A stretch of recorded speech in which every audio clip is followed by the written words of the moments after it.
You're now listening to Mooncakes.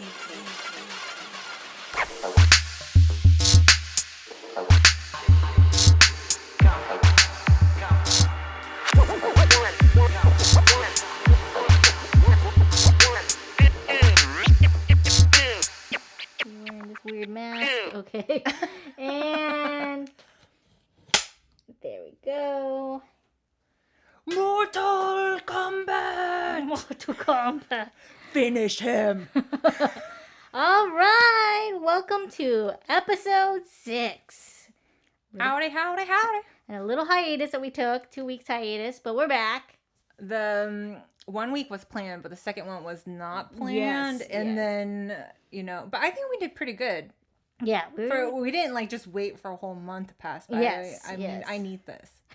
You need this. I need to come and Yes. talk to you. Yes. And, Yeah, it's definitely a been, relief. even 2 weeks. It felt like you were saying, it feels like a month. It felt like a month. So I know you've had a lot of things going on, and I had a lot of things that weren't planned and planned. Mm-hmm. It was so crazy, but I'm just glad that we're both here. Oh yeah. So okay, let's just dive right into it. What was not planned? Okay, well, what was planned is I watched my sumo. Sumo comes around every other month, so I watch the sumo competition, which me and Joseph are really, really into. I had no idea you were into that. Okay, I'm Sumo wrestling. Yeah, sumo wrestling. Okay. Like the Mawashi belt. The men they have their ass out. They're basically naked and they're competing one another. Mm-hmm. And yeah, it's crazy. I never thought I would get into sumo, and we've been watching about for 3 or 4 years now. And you can watch it for free, actually. You can watch anyone who's interested in I'll tell you one person that I did not think that was into sumo. You know what? The guy from the guy that's alive in the Beatles, Paul McCartney? Yeah, I saw him. He was there. He was In the crowd? in the crowd. Ah. They're like, oh, and here is Paul McCartney, and he was he want his new album advertised. So Mm-hmm. when there's a big match between two competitors that's really exciting, Mm-hmm. you can pay to get your banner made. Oh. And these 5 or 6 men will come and go on the arena, and they'll go in a carousel. They'll show your banner. Oh. So he was I'm pretty sure I didn't dream this. Okay, Yeah. I was watching, and Paul McCartney was there with his wife, and they were watching sumo. He loves sumo. Yeah, that's something I would not It's randomly dream about. it's So super hot, that definitely happened. Right? And then I'm not that Asian, but there are some quirks that make me very Asian, and I think sumo is one of them. Again, Liz, I don't know if that was your guilty pleasure. Yokozuna and Ozeki and Oshidashi. Does it happen? Is it a seasonal thing? Does it happen? It's every other month. Oh, every other month. So there's 6 competitions, and usually they make a tour around Japan, Mm-hmm. in every major region of Japan. But this time, because of coronavirus, they're keeping it in Tokyo. So, but it's been really exciting. I have my favorite sumo wrestler. So that was planned. I was enjoying myself, and then I got my period, and there's a reason why I'm bringing up my period. Okay, First of all, it's okay if you bring it up. Yeah. First of all, it's okay. I don't have one of those oh, I got my period, and life just resumes. No, it's everything changes for me when I have my period. I know It's major. Growing up with you, when you had your period, it was debilitating for you. You would be in bed. Yeah, debilitating. It's a massacre down there. Yeah. In my pants. Oof. The only way to kind of balance it out is if I'm completely eating raw fruits and vegetables. That's the only thing that changes everything. But my diet is going up and down a little bit because I'm feeding my mom, and she's used to a vegan diet. Mm-hmm. But on occasion she still wants to eat meat and pizza and stuff like that. So I don't want, she feels alone just eating by herself. If I say, hey, I got this for you, and then not eat with her, Mm-hmm. she feels kind of alone. So I'm just give in and I just eat with her. So Yeah. my period has gone. It's like crazy. It's so bloody. So there's no way. Bloody. Yeah, no way to manage this thing. Like, I'll put it in a cup and I still have to put a big pad in. Oh my gosh, Liz. And it's filled in like 1 hour. Whoa. In 1 hour. Isn't it? I mean, it's frightening when you see how much blood a woman can lose during her period, and you're like, "Am I dying?" Like, Yes. You think like, "Am I Do you dying?" bleed a lot? Not as bad as before. You're like, it's not as bad, but it is heavy. It's on the heavy. Do you ever get cramps? No, I've never no, heard. I never had cramps. I never. I'm so jealous. I am so jealous of you. Yeah, no, but Seriously. still, it's still. How about Donna? Does she? Oh, she's on the IUD, and so. Oh, okay. The That has copper made thing? it. Yeah, I think she's the IUD copper. She has the copper thing. I think it's the copper one. It's the copper Holy one. I know there's 2 different types. Oh my God, That I women didn't- tend to use. But yeah, I know she's on the IUD, and she just spots everywhere, like spotting. She does a lot of spotting, and then when she does have her period, it's really heavy. So. But it's she heavy only for has her. it like 3 or 4 times a year. Oh, I don't know. I didn't ask her in that detail. Oh, Like, okay, I'm not sure. okay. But yeah, maybe I think the Maybe. IUD, the benefits of that is like you don't have your period every month. Yeah. I think. I'm not sure. Yeah. There's so many different contraceptives out there. I'm not quite sure birth control stuff. But yeah. So that sucks. Unplanned periods. Yeah. Well, Well, does your period come like clockwork? Starting Does it to come like okay? I know it's gonna kind come. of. Like, I'm once- already feeling cramps right now because my period's gonna come like next week. Mm. But it's like all over the place. Now I think it's just starting to come. And you know what my mom's like way to resolve this, like all the pain that I get. She's like, if you just get pregnant and have a baby, Whoa, you won't Mrs. have. Lee And went I'm like, there. She went whoa, there. whoa. And this is not. She doesn't like say it like once in a while. She says it like all the time. Like, hey, if you want to resolve this, you just have a kid. And I'm like, Just what the- nonchalantly, like, so to solve my period problem, I'm just gonna have a Yeah, baby. Like, yeah. that's a lot of more problems. I don't know if it's a Korean thing or like an older person thing. Yeah. But it's just bizarre to me. Like, when I Mm-hmm. hear someone telling me that, and it's my mom telling me, like, hey, if you just have a baby, everything will be fine. I'm like, who's going to take care of it? I know. I don't even have time for myself in Yeah. a day. And, like, look at you. You're not in a very good health. Like, I Yeah. love you, Mom. Yeah. You're kind of crazy. I love you, but you can barely take care of yourself. Oh my gosh. I'm just like, and you know what's crazy? Because also Joseph's dad wanted us to have a baby for 14 years. Uh, And I'm like, okay, so I let his older brother handle that. They have 2 kids. oh, okay. Yeah. Yeah. But he still wanted us to have a kid. And I'm like, who's gonna take it? Like, he's not doing well right now. Health-wise, I'm just like, I'm so glad I went with my intuition. Like, Yeah. just because your family tells you to have a baby, like, no. That seems to be the pressure, from family. Like, first get married, and then once you're married, and it's like, some of them, they didn't care if you get married. They're like, just get a baby, and we'll marry. Really? Oh, yeah, I've heard that. There's some that are like, just get a baby. Yeah, But- just because they're in baby mode. Like, Yeah. the grandparents want the baby. They're like, True. oh, I want to see. But I'm like, what happens when you're gone? Mhm. Like, what happens with all that other time? Yeah, It's not it's fair true. for the baby if you're not ready. If you're not ready, I mean, it's a huge responsibility. It's Fucking huge. Huge It's huge. huge. And I'm glad that you and me, we understand that. Yeah, you just don't take it lightly. And I get it. Some people get stir crazy for babies, and I get it. Babies are adorable, but if you don't want a baby, that's okay. Yeah, that's If totally you fine. don't want a baby Mhm. ever, that doesn't make you a horrible human being. That's just the choice you made, and that's Yeah. okay. But it's Yeah. just like, as a woman, people expect Mhm. that's the next thing. Like, get married. Oh, you're Mhm. married.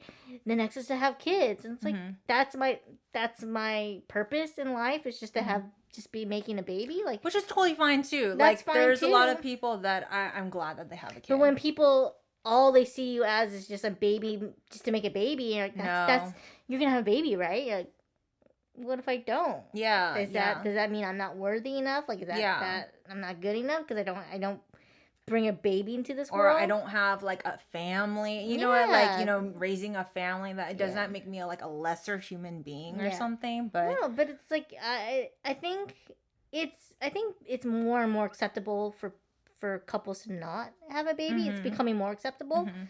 because let's just face it, the world is kind of fucked up at the moment, and just the resources Yeah. are limited, Mhm. and it's a lot to bring a baby into this world right now. Mhm. There's a lot It of good is. things going on too. Don't get me Yeah, wrong. There's a yeah. lot. Technology is amazing, everything, but yeah, just to bring in a baby is it's a huge responsibility. So It's for the rest of your living life. yeah, You know what I yeah, mean? No, yeah. They think, oh, once you're 18, it's over. Oh, I'm free. No, darling.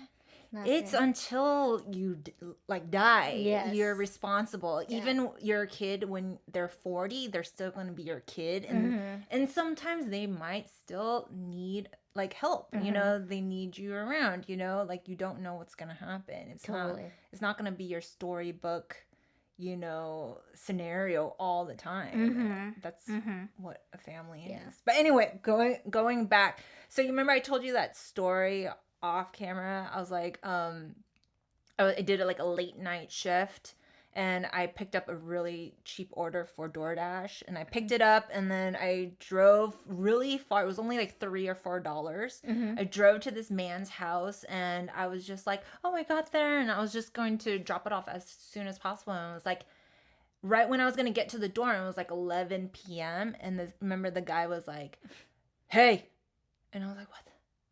I was like, where's that voice coming from? It's definitely not coming from the front door. And I was like, hey, you. And I'm like, okay. And he was on the second story on top of the garage. Oh, okay. And is this white, pasty old white man with no shirt on. Ew. And he's like looking over and over like down to me from the window. And he was like, why don't you pick up your phone? And I was like, at that time it was election, time going, like it was still happening. So, you get tons of calls from representatives and stuff. So I don't want to pick up my damn phone. Yeah. Okay. It's been blowing up all day. I'm not going to pick up every, phone call, just text me like everyone else does. And I was like, well, I'm not picking up my phone because there's a lot of, I'm getting a lot of phone calls for the election. He was like, and I was like, dude, you're being so rude right now. Like, you don't need to talk to me in that way. He's like, well, you're being a little bitch. And I was like, this fucker just called me a fucking bitch, and I'm doing his errand for $3. Like, what the fuck? And I was like, you know what? And I flung his shit, and it was like a ton of candy bars from 7-Eleven. And I was like, here you go. Like, here's your shit. Like, I'm not. He's like, oh, really? Are you really gonna leave my stuff there on the driveway? I'm like, yeah, it's just right there. I could just be like, I'm taking this. You know, I could have just left, but he was like, you're a fucking little bitch. And I'm like, well, fuck you, fat fuck. And I don't blow up. I'm usually I'm pretty calm. No. That's why when you told me that story, I was like,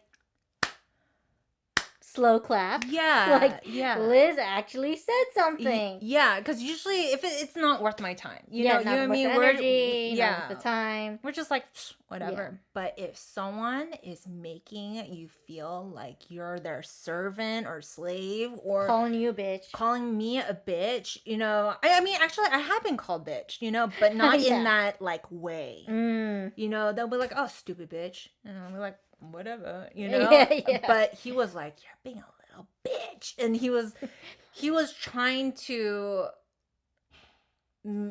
belittle me. Yeah. In like more than just, I don't know, in a bigger way, you know what I mean? Like, he was trying to overpower me. Yeah, just make you feel less. Super offensively. So this time this is the only way he will understand. This is his language to make people feel small. Yeah. So I'm going to make you feel fucking small. Okay? Yeah. Like, and right when I said you fat fuck, shut the fuck up, he like he shut his curtains really quick. Oh. Like he was like scared, not like shut it. Like he had blinds, like nasty old blinds. He just like closed it. He didn't say anything. And I was like, and I reported his ass to DoorDash. They're like, oh my God. They're like, even they were shocked. Yeah. They're like, well, definitely make a report, making sure that, you know, this is an unsafe house. Yeah. And stuff. Ugh. So that happened, okay? So I stood up for myself at that time.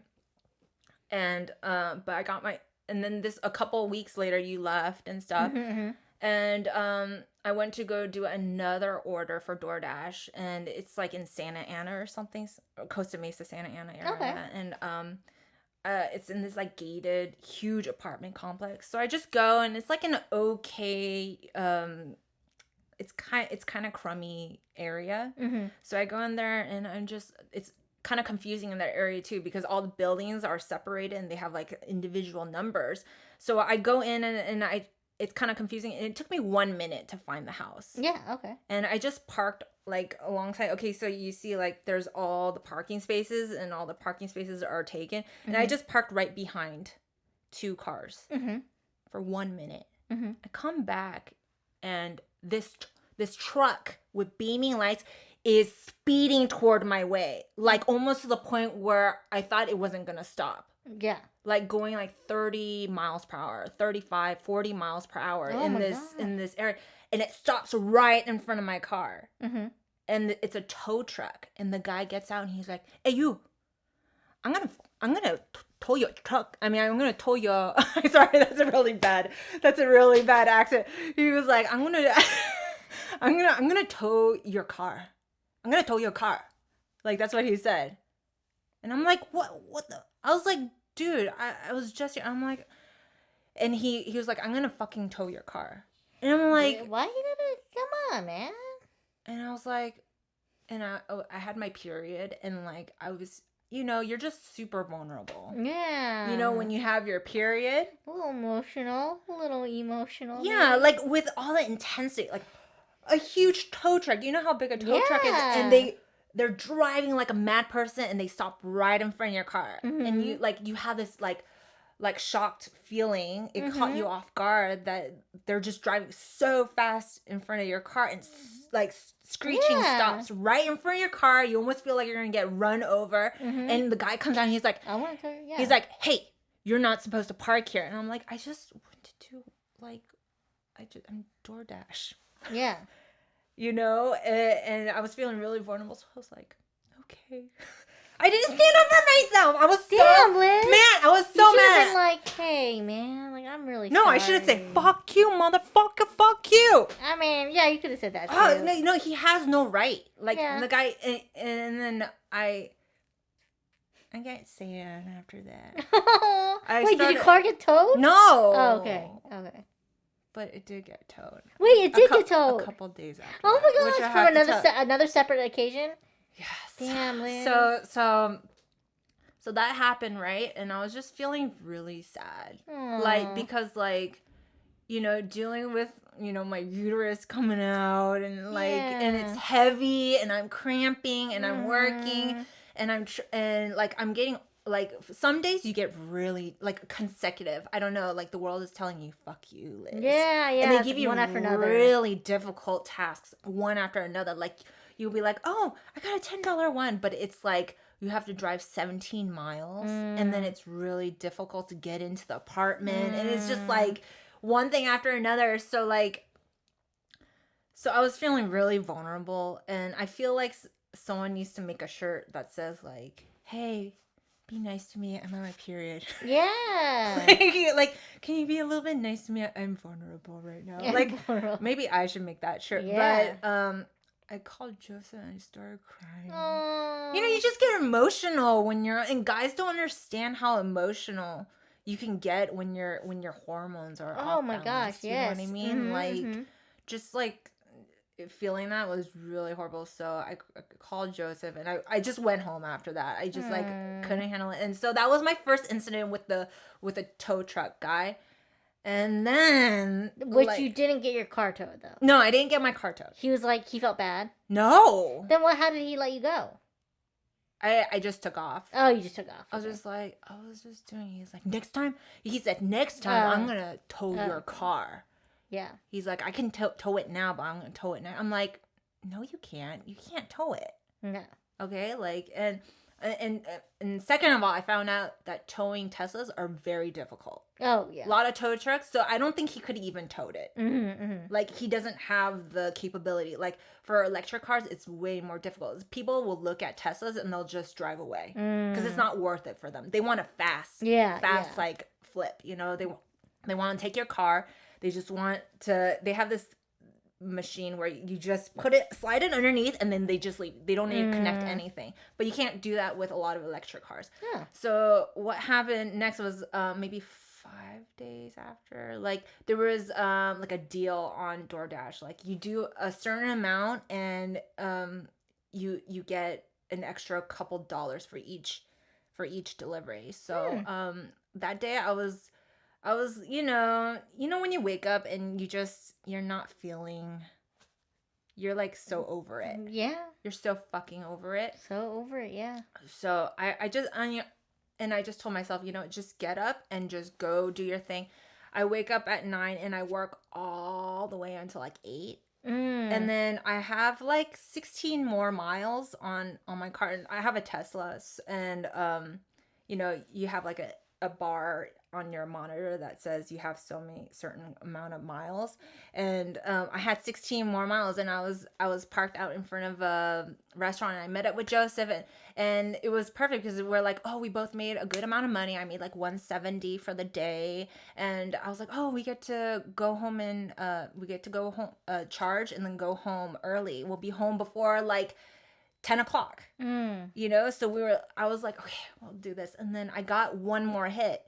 So I was like, okay, no problem. 16 miles. And then, just like gas cars, they give you a little leeway. Yes. They give you a little leeway. And there's so many times where I got away with maybe 20 to 25 miles more. But I forgot it was like really cold that day. So I was using a lot more energy. And so I picked it, and it was a $15 one. So I was like, yes, 170 plus like 15 extra dollars. Like, I'm set. Like, and then I have 60 more miles, and then I'll probably push it like 10 more miles, under. I'm like, okay, cool, let's do this. So I go, and I had 10 minutes before I had to pick up the order. So I could have driven to the charger really quick and did like a 5-minute charge, and I've been okay.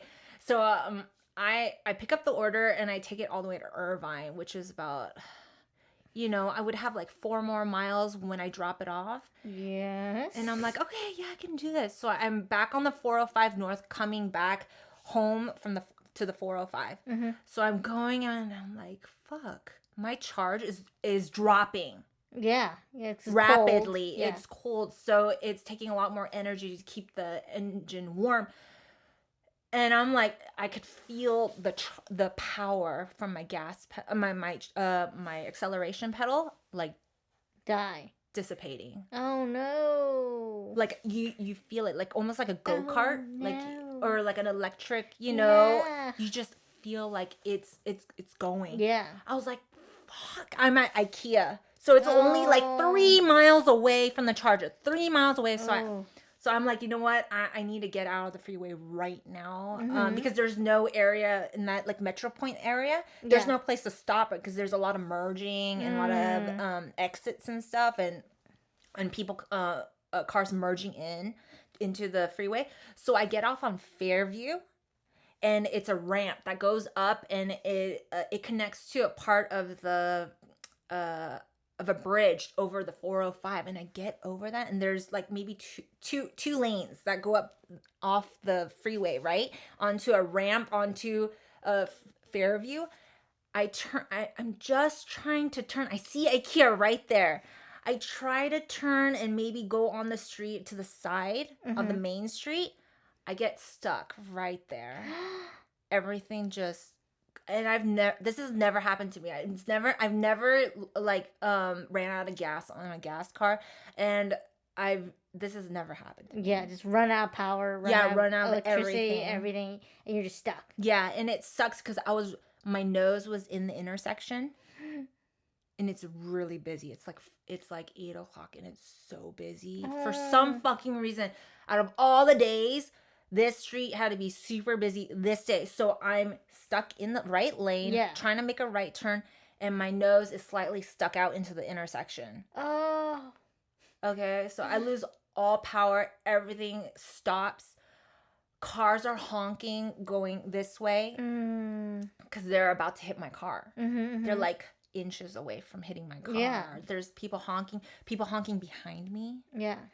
And Did you put, I mean, immediately when your car stops, you push the emergency brake lights, emergency lights. It goes automatic. Oh, okay. Yeah, emergency lights are on. I turn those on.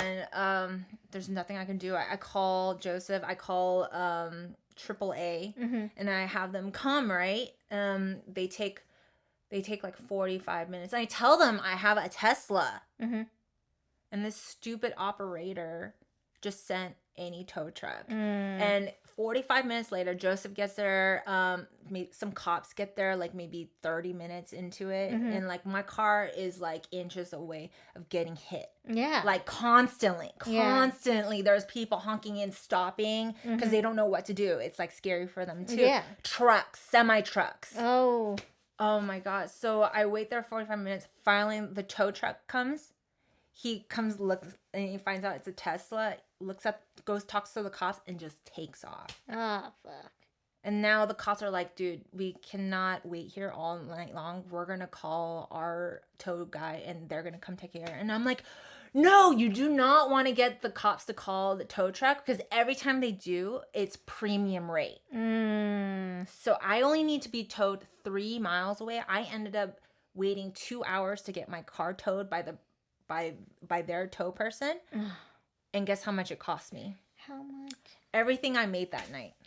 Everything I made that whole day. The 170 gone, and then on top it some more. It was $230 for the whole thing. $230. Everything I made that day. All gone. All that hard work in one day gone. And then I had to get my tow, and they're like, oh man, the tow guy was like, I have to charge you like $230. And I was like, for 3 miles? And he's like, yeah, we actually have, because the cops call, they have to charge all the time, the entire time that, they call, they're on clock. So that happened. But, the tow guy was really nice this time. Yeah. He was on it. Like, he was a honest family guy, younger, and he knew his shit, and he got my car out of there immediately. And it's very hard to tow a Tesla, especially when the e-brakes are on. It's done. Like, you cannot move it. They have to put all these like devices underneath it to hook it up and stuff. So that's what happened. Oh man, Liz. But you know what? It was really hard to like accept it. Like, I was really like upset with myself. Yeah. Because when you work really hard, and that's not the first time all my earnings for one day got taken. Like, I remember cleaning for someone's house all day, and then I was just trying to make a right turn, and I looked at my phone for a second, and I got pulled over, and he took everything I made that day too. So this is my second time that happened. But you know what? I think it's trying to tell me something. First of all, no one got hurt. Yes. I was only 3 miles away. Joseph was able to come to me immediately.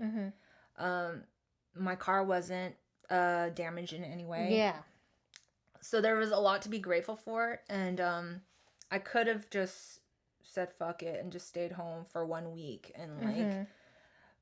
But it's best to just get up and keep as going. Fast as you can. The next day. Yeah. Just get up and go. Damn, Liz. I'm telling this story because it feels better, and also it feels good when other people like hear this and they're having a shit day. Yeah. Like, get up.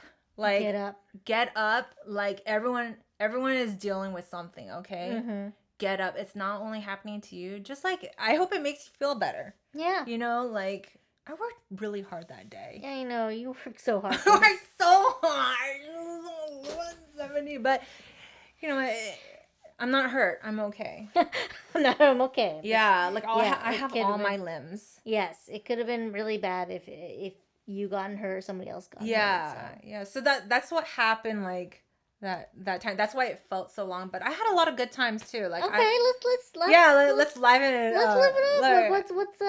Like, What's good stuff that happened? like having Thanksgiving dinner with my mom and Oh, stuff. did you make and Thanksgiving or who made Thanksgiving? Whole Foods make Thanksgiving. Ah, But I okay. made some stuff. I made like candied yam casserole, vegan Ooh. style. Yeah, and everyone really loved that. But I was really surprised at Whole Foods. Have you ever like ordered like pre-made Thanksgiving dinner? Because I know everyone in your No. family always makes it. We make it, but I mean, I would assume that Whole Foods is really good. I was really shocked. It is pretty good. Mm-hmm. Yeah, and like some certain places like Murray Calendars, when you order, there's a long ass line. Yeah. The line wraps around the whole building. Yes. But like Whole Foods was great. It was Mhm. so easy, and that's why we ordered Christmas dinner too. Oh, nice. You order. Yeah. You gotta order weeks in advance, though, right? I didn't know what to do for Thanksgiving until like a week before, Okay. and everything was sold out except for a couple meals. So we were able to get a 4-person meal, and it was plenty. Plenty. So, and I had a really good time with my mom and Joseph, and over the weeks, like, yeah, my mom still irritates me and stuff, but we had like a couple really good laughs. Oh. Like, you know how like the belly aching, Yeah. like can't stop laughing, can't breathe kind of laughing. Aw. It just felt really nice, like That's good. a sliver of happiness. Yeah. You know? Yeah. No, it's especially what you've been going through with the toe tricks and the car The stuff, period, and the period on top of everything. that. It's like My mom yelling at me for accidentally, like, because I changed my tampon in her bathroom, Mm-hmm. and I still like a couple droplets. I know it's gross. But like it's so bloody that like, and I'm a very clean person. You know that, Debbie. You are Like very clean. I'm very thorough, but I was just, like, I just felt really like depleted and stuff, and I just left two droplets on the ground, okay? And like that earlier that day, she was spilling her smoothie everywhere, and it looked like purple, period on the ground, and I cleaned it up without telling her. I was just like, I'll clean it. And she ripped me a new asshole about it. I was like, God dang it, Mom. But anyway, like overall, like that's why it felt like such a long time since I've seen you. Yeah. It's been 2 weeks, but it's been a long 2 weeks. But tell me, how was your Thanksgiving? How was your trip to Ojai? I went to because my sister's back in. My older sister from New York has officially moved back to California after 15 years being away or plus years being away. Crazy. She's been gone for a while, but she just couldn't live in New York anymore. Yeah. It's just tough living in the city, especially during COVID times. So she moved back, and she shipped her stuff here. So we went with her to Ojai. That's where she is moved to for the time being, and in a studio. And we just helped her move there. We just helped, we spent Thanksgiving here, but also we helped her move. We did a little trip to Ojai with me, my parents, and her, and moved her stuff. But she lives in Ojai now. She lives in Ojai. Yeah. How is her place? Do you like it? I like it. It's cute. It's cute. Of course, it's cute. It's pre-furnished, so she didn't even have to What? furnish anything. And the person that her landlord lives in the main house, and she lives in like the guest house. Oh, on the side. cool. And it's like it has everything you need. It has a kitchen. It has it's very small, but it has everything she needs. And That's she has a nice. patio where she can work. And then after the patio is like a big backyard. Yeah. Well, she kind of has to herself because the middle yard is where the landlord really uses it mostly, and the backyard, my sister kind of has it to herself. That's cool. Yeah, and it's pre-furnished, and her landlord is like an interior, I think, set decorator or something like that. Cool. So she- like-minded. Yeah. So she's So she decorated Super pre-furnished nice. really nice. Like Oh my god. I would love to love to live there. It's just really nice. And yeah, my sister was just really happy that the family was able to help her move all that stuff and unload all her boxes. And she like cooked. We just kept it really low key. So during weekdays, it's not that. Ojai can get pretty busy over the weekend. Like a lot of LA people like to go to Ojai. Yeah. But during the weekdays, that's when we came. It was very low key and easy. We ate outdoors. That's such a smart move. Yeah, it was very, very nice. And then after Ojai, I went to Big Bear. And I know this is before we had like a lockdown and all that stuff again. It is lockdown, right? Because I noticed the streets are like I think way LA County less. just not too long ago, a couple days ago, released some kind of rules, a curfew and stuff like that. But you know, the people that did go to Big Bear, we all took COVID tests beforehand to make sure it's negative. And it's just a few of nose us. thing. I did oral, but some of them did the nose thing. I think the nose thing's a little bit more accurate. Oh my god. But yeah, so we went to Big Bear and we went to this hike to do the hot springs. And the hike was about like over, I think round trip is over 5 miles. So one way is a little bit. How like many 2.5 feet incline? Oh, 1,000?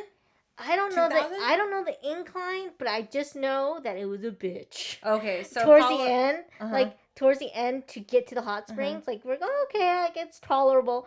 All of a sudden, there's like a steep decline to get to the hot springs, almost to the point where you have to like kind of slide a little bit on your butt. Oh, that's because it's so steep. That's like really, really steep. Yes, and in my mind, I'm thinking, shit, I have to climb this back up when we head back. Oh to the hot springs. man. But when we finally got to the hot springs, like, it's a natural hot spring. Yeah. And was it though with natural hot springs? Some of them aren't as hot. Was this lukewarm or hot? they're hot, and then it gets cooler because it has different spills. pools. It spills to different pools. Okay.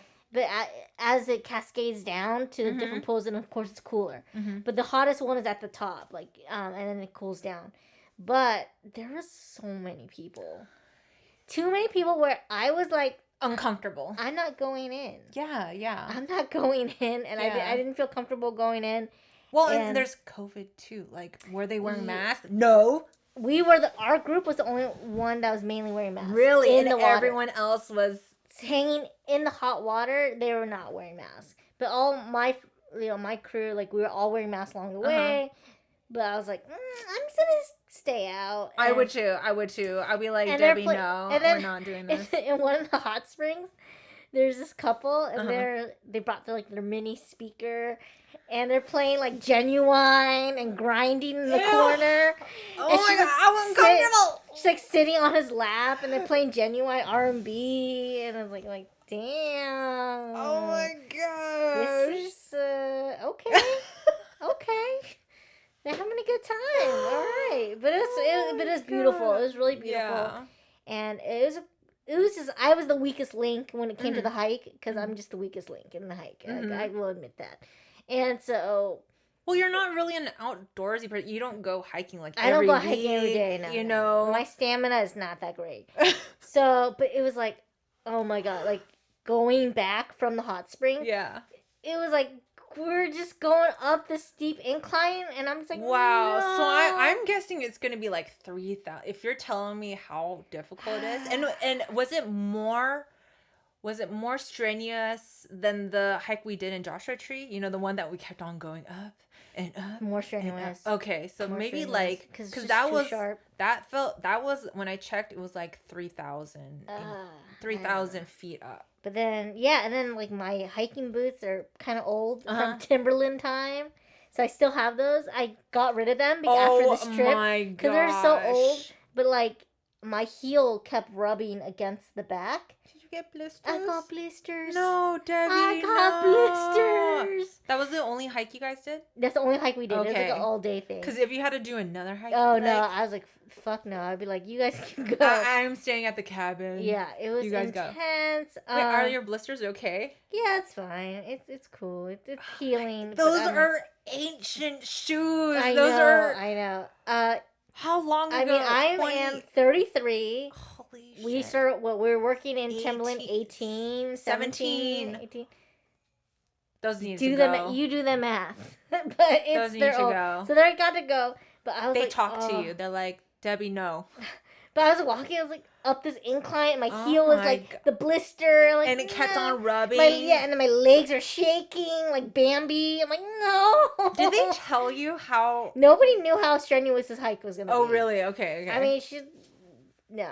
And so, but everyone was like really sweet. Everyone was like, Yeah. you can do it, Debbie. Yeah, it was a bonding time. You can do You it. And then one of my friends, Mimi, her fiance, Steven, super sweet guy. He like stayed as the anchor, like behind Aw, me. He's like, that's nice. nobody gets left behind, Oh, Debbie. that's nice. It's like, that's so sweet. Yeah. You're so sweet. That's Here, nice. hold my backpack.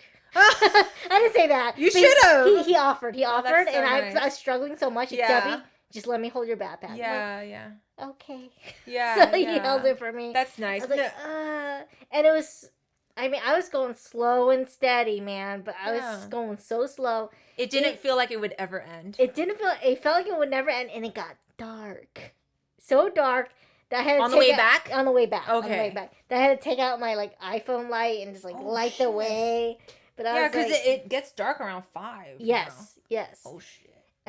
So yeah, it was intense. It was intense, but it was beautiful. It was really How beautiful. gnarly did your blisters look? I mean, the right one is the gnarly one, but it healed.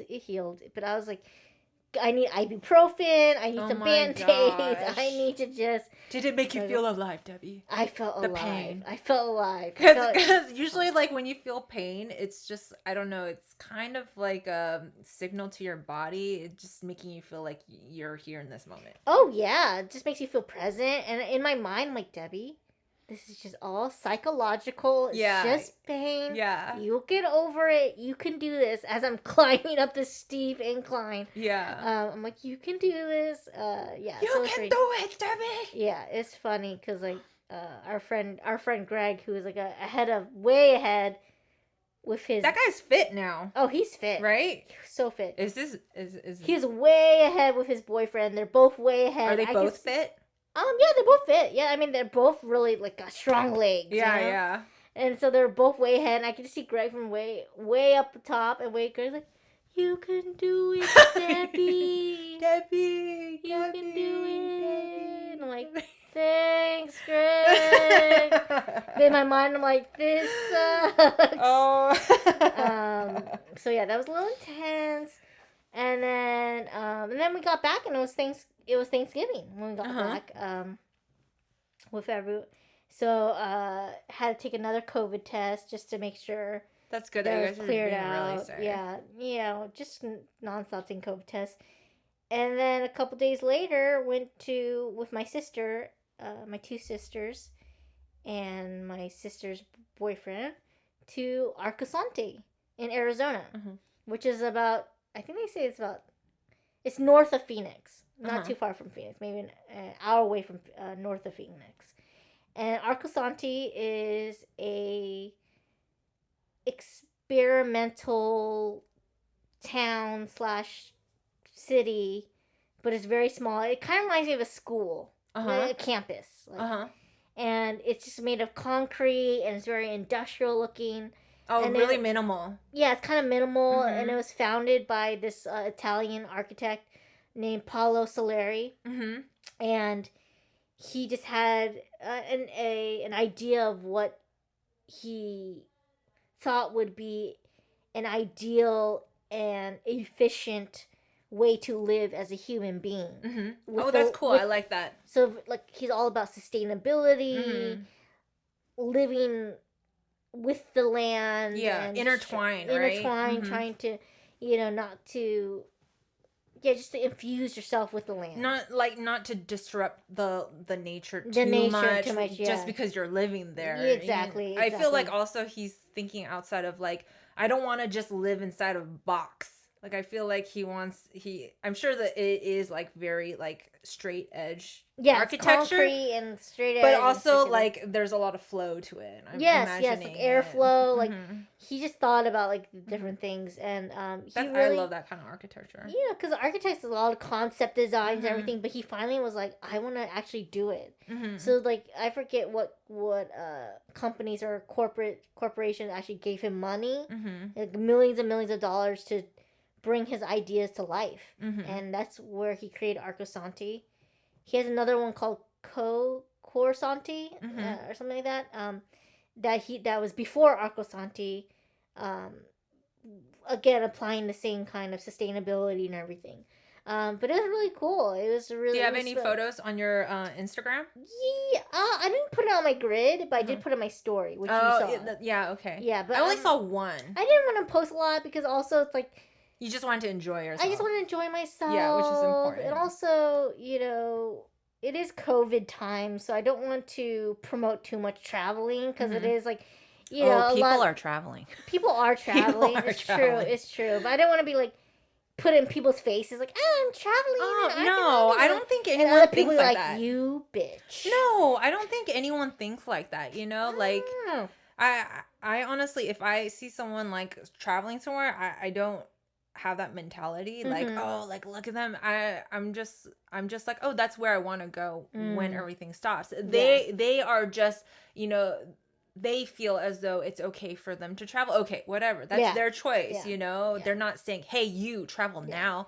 But I'm like, it's still nice for me to see places I want to travel during this time because it makes me feel like the world's not too small. Like my own world is all. And it's not like we travel to these like dense populated areas. Yeah, you didn't go on a plane. No, we didn't go on a plane. We just road trip and drove, and we just ate outside. We ate in our the place that we stayed in Orcasanti. We stayed at the Sun Studio. And that's where Paulo Soleri himself would work. And that's cool. His apartment. Like, that's where he lived, in that space. And so there's a side of the bedroom where there's, like, a little divider, like a little curtain. But they had, like, his architect desk. That's cool. Where he could design. And then behind, on the other side, was the glass window that peers into the office. Oh, nice. So he could see and look and, like, connect it to the office. Like, there's a door. You could actually walk into their office if you wanted to. And it was just really cool to live in that space. And there's a kitchen. So we had dinner. My sister, of course, is a great cook. Both Donna and Diana are great cooks. So we had lentil soup the first night. And then my sister made pasta the second night.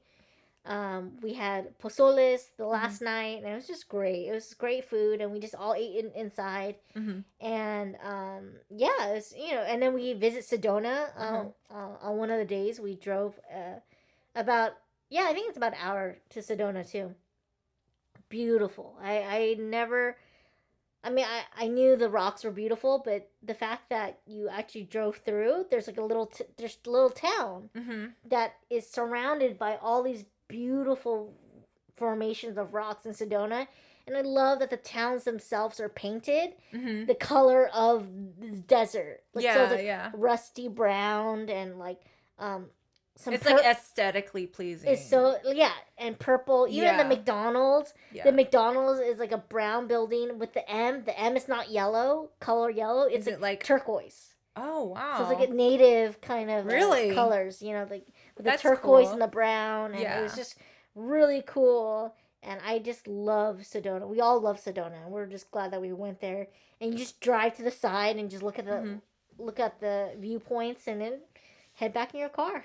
Just get back into it. But it was really beautiful. And do you think that was like, yes, it was like a lot of traveling, but do you think it was quite like healing, like rejuvenating? Arcosanti was because we were there for 4 nights. It was just good vibes. And you just we just walked around, and the compound is really secluded.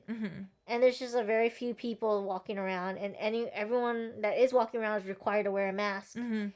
And so you just felt very safe and just felt very like, oh, okay, it's not like this dangerous, Yeah. COVID, and you're afraid. So we're all very careful. And but one night it was so fun. We were cooking, and I stepped outside to grab something from the car.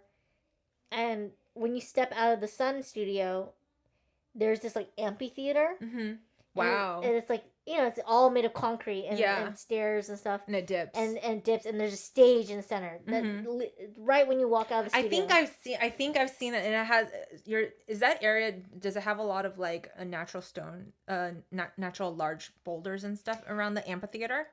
No. Oh, okay. Not No, this not one. this one. This didn't have. It was like a campus. It really felt like a school campus. So this was all concrete. all concrete.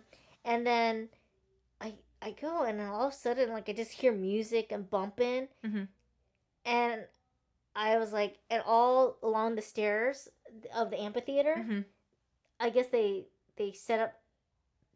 created this like LED light along each step, and whoever like added that, they spent a long time designing this these LED lights, and so they're playing music, and the lights are going with the music. Yeah. I'm like, what is going on? There's Yeah. like a party or something. Yeah. And on the stage, which is like a pretty small stage, they had like blankets and a couch. Someone like pulled like up a chair, a couch, and like a little table, and there's just like maybe 15 people or 10 people there in the center, and they're just like partying, just like a small little party. I'm like, what's going on? I was so confused, but I was like, dude, Donna, Diana, like Tim, like, there's like a party going on or something. They're like, what? And so checking out, and then we didn't obviously go on the stage. We just like sat on the steps and just being well, like, the sound is really good because of the amphitheater. Yes. Yeah. Yeah, we were just observing. It's concrete. Yeah, too, and we were so. just observing like what's going on. Yeah, And then that's finally, cool. there's like, they take out this like birthday cake, and they're like, happy birthday, and they're singing happy birthday, and there's a little birthday party for this baby. For this like 2-year-old, 3-year-old. That's awesome. And Yeah. she's like having a little birthday party. And, Yeah. and we later find out her name is Baby Nova. And she like grew up on this compound. And I so see. everyone knows Baby Nova Yeah, and the yeah. mom. That and that so they baby do has a birthday. high potential of being really cool. Yes. Yeah. Yes. And like that's all this baby knows is this cool Yeah. compound and Yeah. like living this lifestyle. Baby and Nova sounds cool too. My name's Nova. Yeah, so it was I was really raised cool. on this artistic compound in Arizona. Like artistic. Exactly. Yeah, like that's gonna be a cool kid. It was badass. So That's yeah. awesome. But yeah, it was really fun, and we had a good time. Yeah, I really. But I'm glad I'm back home and just Settling back in. settling back. Yeah. Here with Liz. Yeah. Just doing our thing, and yeah, it was good. But even when you're on vacation, you're not fully. I mean, you have like quiet moments. Yeah. But you're like living out of your luggage. Mhm. It's not your comfort, But like compared to when you're at home in your Mhm. routine, Mm-hmm. you miss that, your routine and your comfort. Yeah. Instead you of do. living out of your luggage and stuff. I could definitely though, like if I pick somewhere, like I would I mean, yeah, it's fun doing the whole like do this and do that and like see everything, but I'm kind of like my dream is one of my goals is to basically just stay somewhere for a whole month. Just one place, just whole just month. live in Yeah, that just space. live in the space. Yeah, no, it's That really nice. or people are like, oh, cruises, and yeah, COVID spread really rapidly on cruises. I still want to do a luxury river cruise from Viking. Oh. Yeah, so it's like luxury river cruising. And it's like I already looked at it. They already got like a crew of like doctor and specialist, virus specialists and all that stuff. So they're consulting now with medical professionals to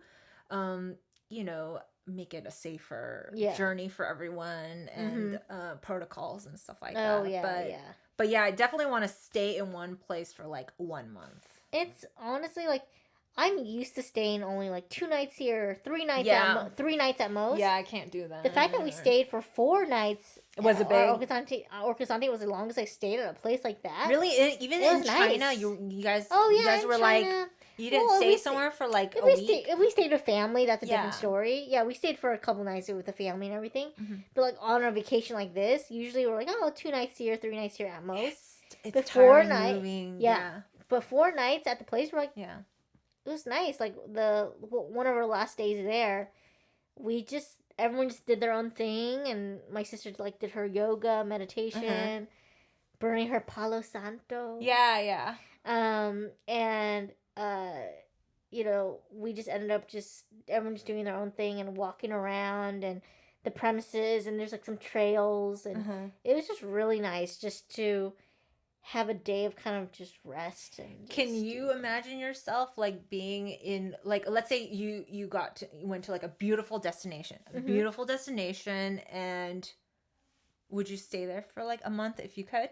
Yeah, I would try it out. Right? Yeah, I mean, It's a different way of vacationing. yes, Because for I sure. don't think, for me, like having a week vacation is not enough. Like I want a month. A month. Like me and Joseph always want to go somewhere for a month. Yeah, yeah. To the point we're like sick of it. We're like, okay, it's time to go. Like, you know, How long? Because I know you went to Bali. How long were you in Bali for?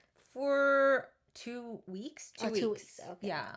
Okay. Yeah. So we went to Korea, Mm. and then we went to Singapore. We stayed in Korea for one night, and then we stayed in Singapore for one night, and then we went to Bali for like 2 weeks. Got it. Yeah. Okay. But it was just a lot of moving around too. Mhm. It was really fun. Crazy adventure. Mm-hmm. Like, that, I mean, I did something really stupid in Singapore. Yeah, Singapore, if you're caught with drugs, Oh, they're You're strict. dead.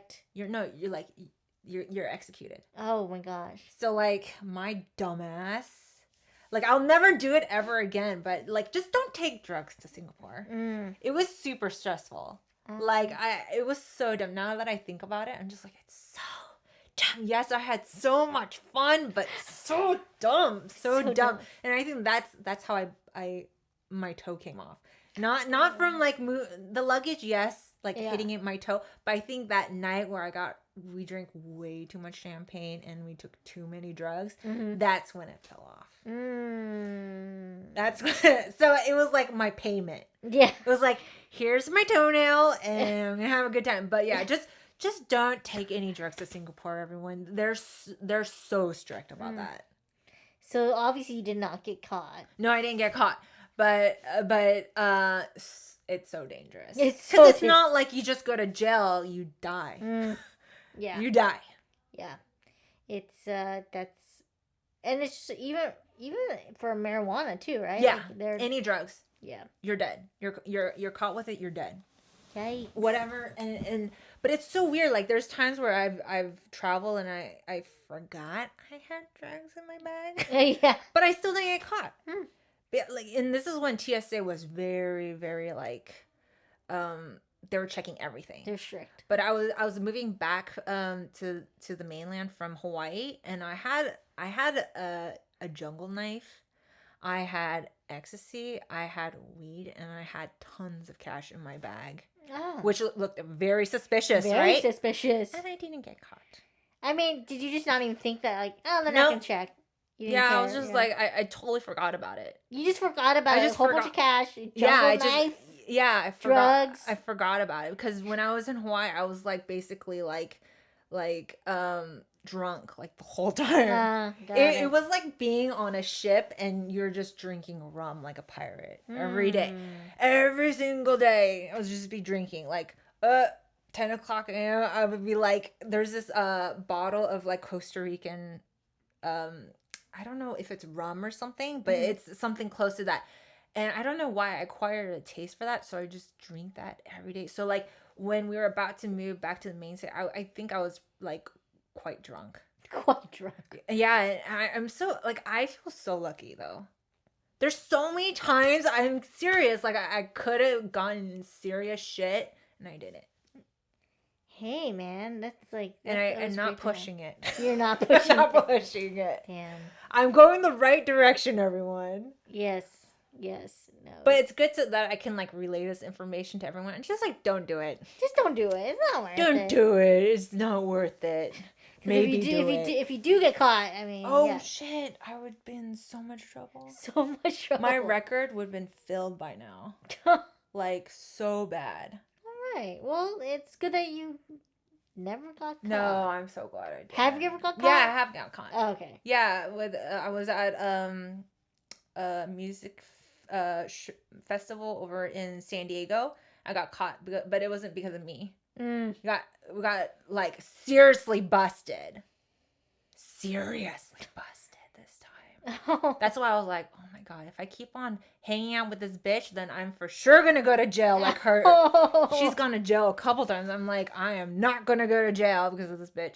Yeah, so it was the person I was with. It was her fault. We both went into a bathroom in San Diego. You're not allowed to have more than 2 people in a bathroom. More than 2 people or more than 1 person? More than one person. Okay. More than one person in a just bathroom. One person in a bathroom. Yeah. Okay. So if you're going to a music festival or like going to like unless you're a kid, you're not allowed to have 2 adults. That makes sense. Yeah, but like like some girlfriends like they just go into the same stall because it's so busy. Mm-hmm. So you just like. But in San Diego, you can't do that. And it was held like next to the baseball stadium, and like we were doing like a baggie of K, and like the other person is just like she like loved it too much. Dropped the baggie. The security in the bathroom was this really high strung like Mexican lady. Like she had like what's the word? Like people that work for security and they take their job too seriously. Yeah. They have like this ego. So she was like, look, I found them. They're in trouble. Look what I found. I did a good job. She was so adamant. Really so she and she called the cops. So there's cops everywhere. There was like 10 cops. We had to be questioned. Damn. I was so high out of my mind. Oh my god. So high. Like Debbie, like when you do E? Yes. Like you can't see straight. You like look and you're like But thank God and your pupils are dilated, but I have dark eyes and also I was wearing contacts. Oh. Thank God. And basically the lady was like, they're gonna get arrested. Yeah, you could see her like just like I don't know. She had like a problem. She was like pacing back and forth. Like this was exciting to her. Yeah. Like this is the moment when she She's been calls living herself. for it. Yeah, she's like, I get to be an American citizen because I caught these 2 fools. Like that kind of thinking. So it was frightening. But then basically they just it was almost like a couple hours before it ended, and they just escorted us out.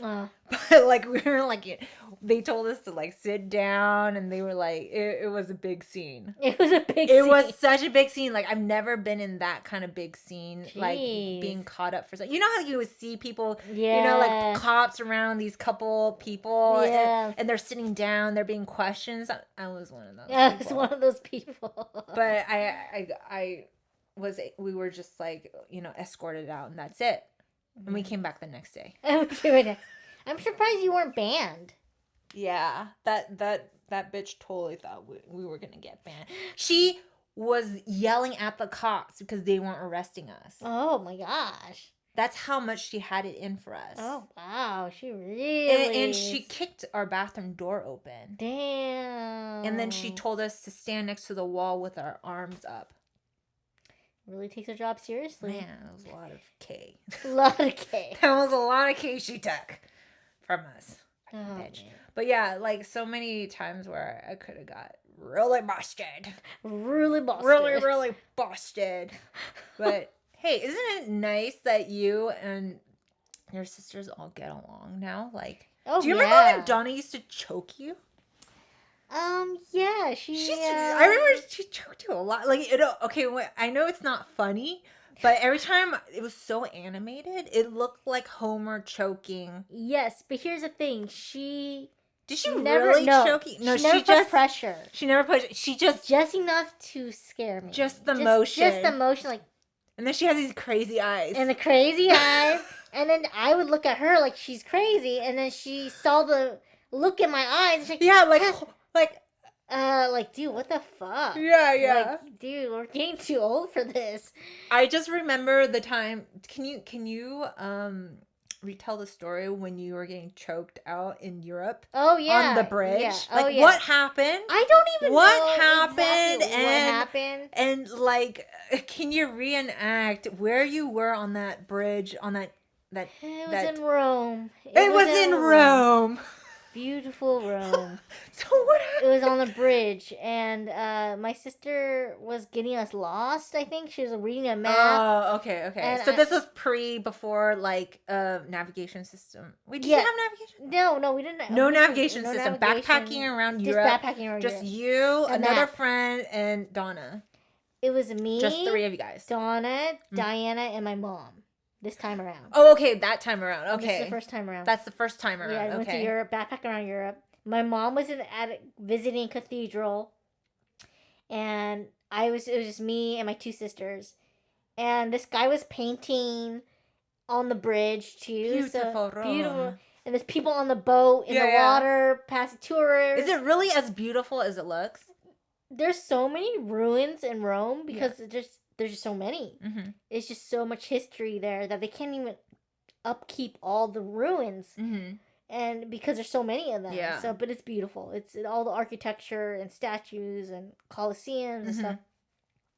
So yeah, we were just Donna was getting us lost, and I must have said something snarky. Ooh, Debbie can really poke you the wrong way with one. You do have like you could say like one line. Yeah, and it couldn't like. And she flipped her shit. I don't remember what that line was, but she flipped her shit and she like looked at me and she's like, "Aah!" And then she like, I think that was the most pressure she put on. Was like I could feel that was the most pressure. Yeah, like I could feel a little bit of a pressure on my neck. But I was like, "You're crazy!" I'm like, "What are you doing?" I've never been choked. And then Diana was. Just my older sister. She just looked at you guys? My older sister was just watching us and she's like... What's her face like? Is she just like... No, she's just kind of like... Darn. She didn't like stop it? She just was looking at it. Was like so caught off. She was caught off. Because it happened so like quickly. So quickly. And whoa, so she just looked at it and she's like, what the fuck, Donna? Like everyone's just like, what the fuck, Donna? In Rome. And in Rome. And then people on the tour. Oh no, they were on looking the boat. too? They're looking too. And the guy painting on the side. Painting the bridge. Gosh. She's like... What the? Like, everybody was looking at her, and I was like, Donna. Oh my god, that's hilarious, because I'm sure there's not too many Asians. Like, no, not that many Asians, you're right. Well, maybe now, but back then, I don't think there's too many. So they see 2 Asian girls in high school. High school? Yeah, we were just done with high school, I think. Just done with high school, but you guys still look pretty young, and one of them is choking. Yes, choking out somebody. The other one. Asian girl, yeah. Oh my good god. Good times. But yeah, I was just like, Donna, you just crazy. You're crazy. She's better now, though. Yeah, no, I don't hear like you complaining about her. You know, that was like back when you guys were younger. Yeah. I mean, I think all siblings do that. I mean, like I remember, oh my god, me and Joshua, my younger brother, like totally would like pummel each other. Oh. Like, especially, I don't know if you've ever done this, but like sharing even a couch was like just kicking each other. Kicking, like crotch kicking. Yes. Crotch, like kick until you hit something. Yeah. Me and Donna did that. We hit each other both in the crotch in the same time. Yeah. We're both in pain. That's hilarious. Yeah, and then, but it's just now, like when you're older, it doesn't come to that. Yeah. So much pain back then. A lot of physical pain. So much physical pain. And you're like, what were we fighting about? It was just stupid shit we were fighting about. Yeah, like I think back then, food. Just like food. It was totally like food related. Yeah, because my brother was freaking huge, right? Yes. He was like so big, and he would eat everything. Just vacuum the shit out of everything. Just like, oh, new groceries. It's all like gone. Kirby. Yeah, like Kirby. And he also played Kirby games too. So yeah. I mean, maybe he got influenced by the character Kirby, but yeah, but I also wish that I appreciated those moments when we're younger more. Appreciate how, like, just maybe spent more time like appreciating each other when we're younger, you know what I mean? Because that's just such fleeting moments. You know what I mean? Yeah. You'll never have childhood ever back again. Like, true. yeah, we try to recreate and we go to like fun places to get, well, not obviously not now, but like, you know, we like to go to like theme parks together and like just do like kiddie stuff together. But I just remember I loved dressing up Joshua like as a girl. Oh, Like I would didn't know you blow did up that. balloons and give him like big tits. Like big balloons, and I would like stuff his shirt, and then like I'll make like a wig out of like this yellow wax paper. I'll make it look like Sailor Moon. Oh, nice. Like I would give him the braids, and like I would like put a skirt on him, and I'll put like lipstick, and he'd be like, "Ooh!" I just like miss doing that kind of shit. Aw, that's. Did you have pictures of that? Yes. Yes. I will show you guys. Yes. I'll find it and I'll show it. Yes. I gave him like triple D's. Nice.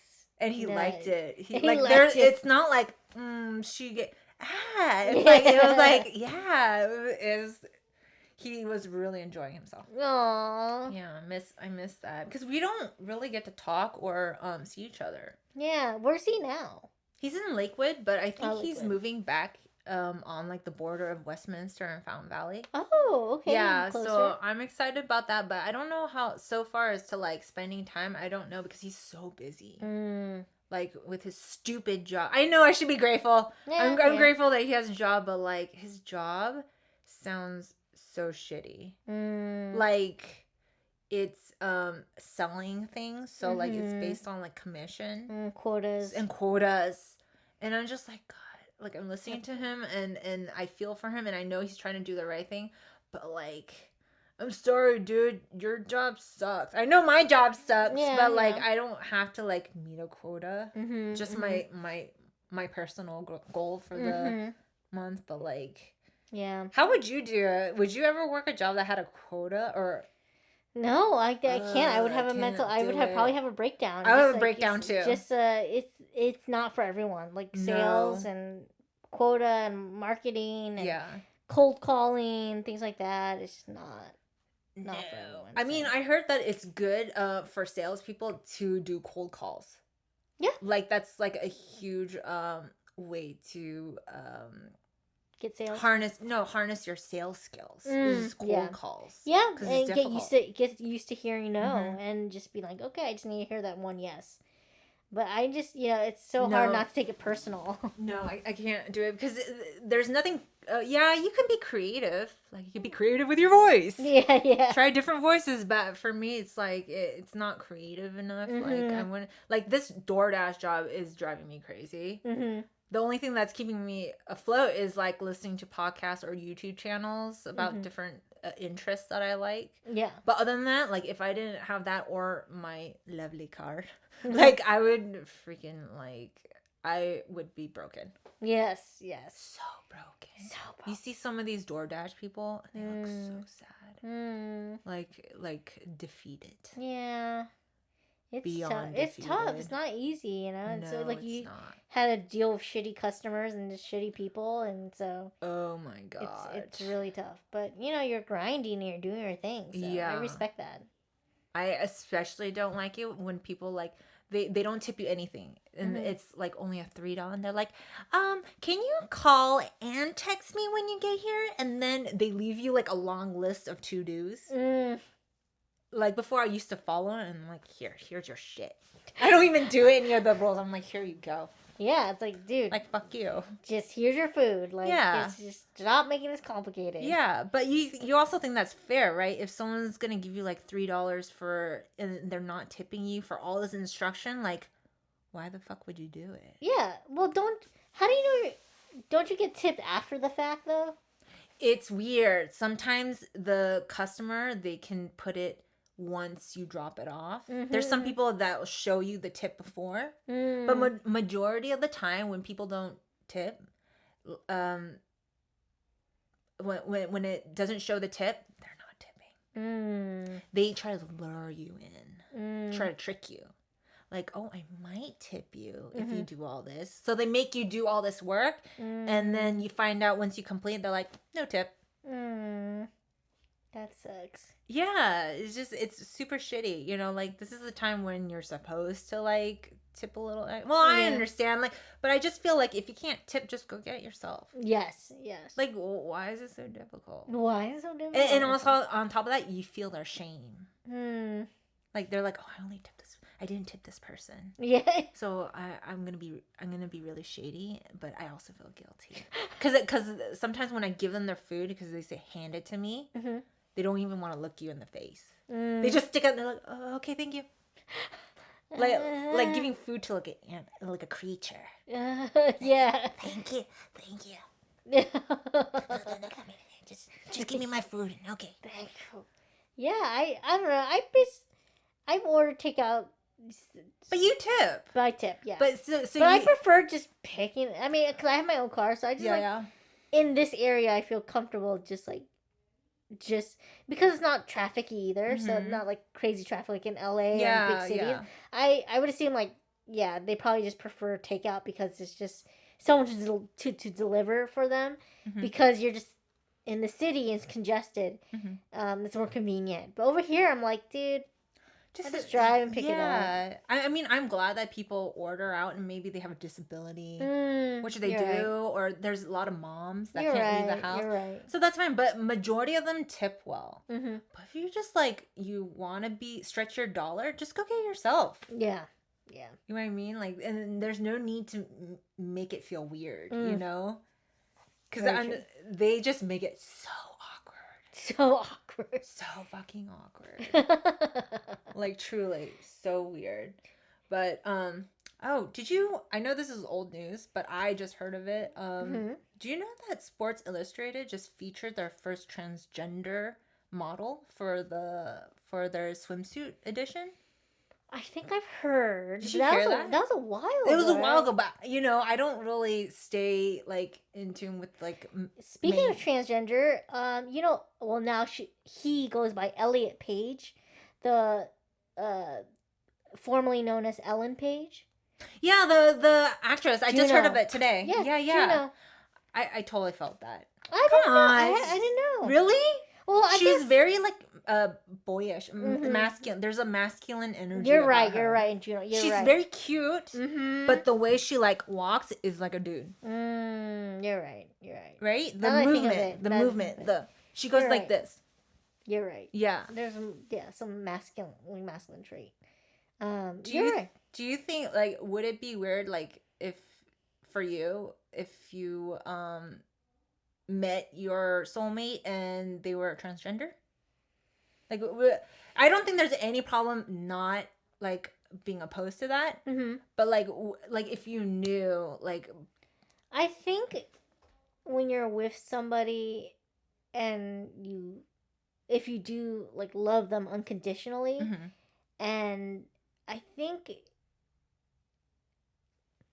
there's a part of you that isn't surprised if you know them so well to the point where they're like, hey, I really associate myself actually as a woman as opposed to as a man, or I think I'm transgender.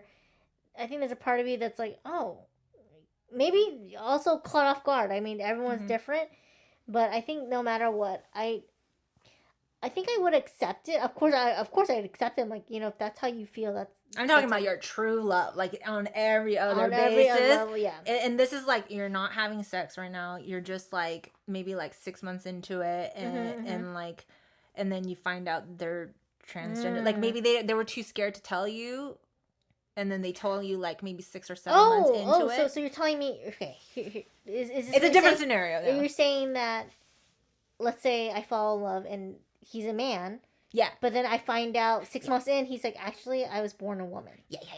And but I'm like, yeah. Oh, that's a. Because me and Joseph talk about it, and he was like, if you were a guy, he's like, I'll suck your dick. He's like, I don't care. He's like, I'll love you anyway. And me too. If he was a guy or a girl, then I wouldn't care either. Yeah, but I feel like your sexual preference has always kind of been fluid. And Joseph's not gay, but he always thinks guys are attractive. Yes, fluid as well. A little bit Yeah. more fluid. So I guess It depends on the in that person. way. I mean, I've always been, I identify as straight, and I've always Yeah. been attracted to males. I don't know, but you're saying that there's true love and there's love in Yeah. every, and they Yeah. see themselves as a man, Yeah. but they were born a woman. Yeah. I would still love them. I think Yeah. I would still want to be with them if they make me happy, and like that's the only thing that there's just a body part that's like different. Like, Yeah, like, it's oh, just body parts. yeah, it's just a physical aspect. But Yeah. if they see themselves as a man, and I love that person, I don't see what's the problem. I thought so. Yeah, I really don't see what the problem is. There, Obviously, I yeah. feel like, to be honest, I feel like a lot of people that don't find their love of their life is because they have constraints. Like me, like I did not want to date Asian people. What? I didn't. I didn't know that. No, and I definitely didn't want, like, yeah. And then I know this sounds really bad, but growing up, you know, being around my family, they made fun of Vietnamese people. Like, it's so funny because my aunt would make like fun of Vietnamese people, like thinking like they're lower. And you know, when you're a kid and you're growing up, you just like, that's why I understand when people have certain ideas about something. It's just the way you grow up, you know.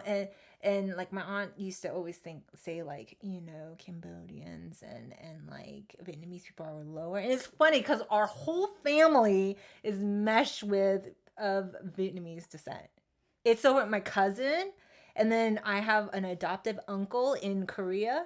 Oh. His son married a Vietnamese woman and lives in Korea with them, and she takes such good care of them. And it's funny because like my aunt was like, no, everyone has to just marry Korean people. And it's so funny that our family, out of all the other Korean families, we're so meshed in with the Vietnamese, like with other Vietnamese families, which is so. And I think, Joshua has had like a couple Vietnamese girlfriends. Okay. Yeah.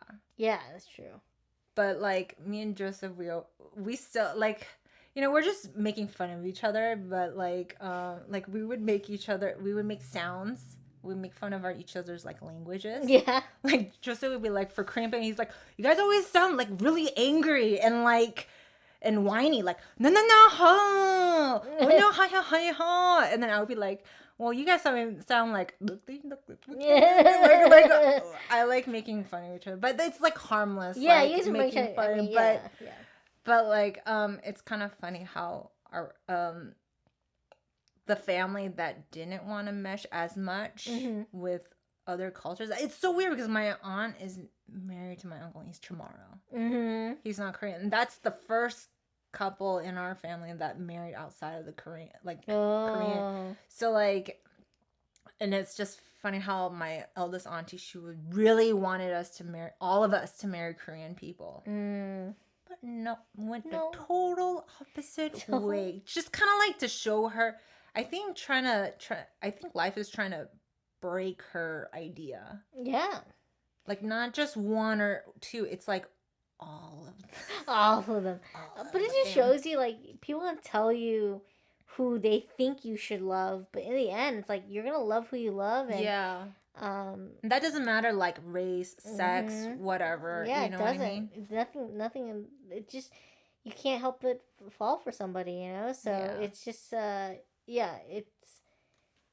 I think love is a beautiful thing, and if you could find that with another person and agree on all these things and come together and your worlds collide and mesh with each other, and I think it's such a beautiful thing. So I like mixed. I like when there's a bunch of different backgrounds hanging out together. Yes. To me, that seems normal. When I see like a group and it's just like the other day, I mean, nothing's wrong with it, but like when I see when I went to Chipotle, there was like all of a sudden there was like 30 Asian guys that just came out of like Tasty or something. Oh, okay. And I was like, are you talking about near the gym? Yeah. Okay. And I'm just like, it was just like out of nowhere. I was like, whoa, this is too many Asian people. Too many. Too many. Too many. Yeah, it's like mixed. A Like melting pot. Yeah, I love that. I love. Well, that's what I love about California and LA and this like Orange Yeah. County. Orange County, I feel like it's more and more Asian people, but But I feel like it's slowly Still. mixing. It's a lot better now than it was back then, right? Like when we were in elementary.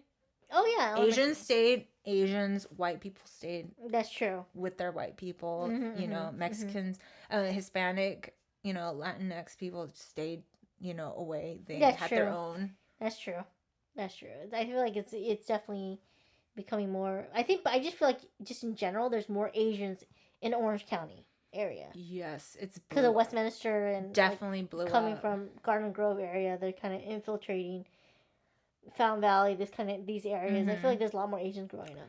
There was no other Asian family in my complex, and now there's like one across from me and one next to me. Oh wow. Yeah, Filipino with a white dad.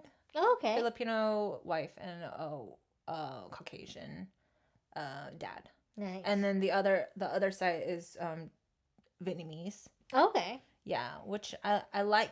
I like it mixed, but Mhm. they are so damn loud. But they're so loud. But I guess it makes it fair for us. Like if we choose to be loud, we can be. We They can't. They can't deny us. If they say, "Hey, you guys are being too loud. Your music's being like," no, sorry, no, I have to. You're loud. We're loud. We're Yeah. all loud. Like it's just gotta accept it. Oh no, they're significant louder. Is it because of the kids or? No. It's the kids. Like Asian people, they amplify their if they're like fobby or something. Mm-hmm.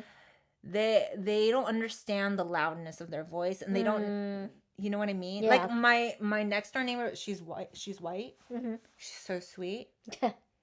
You can't even tell she's there. Oh. Can't even tell.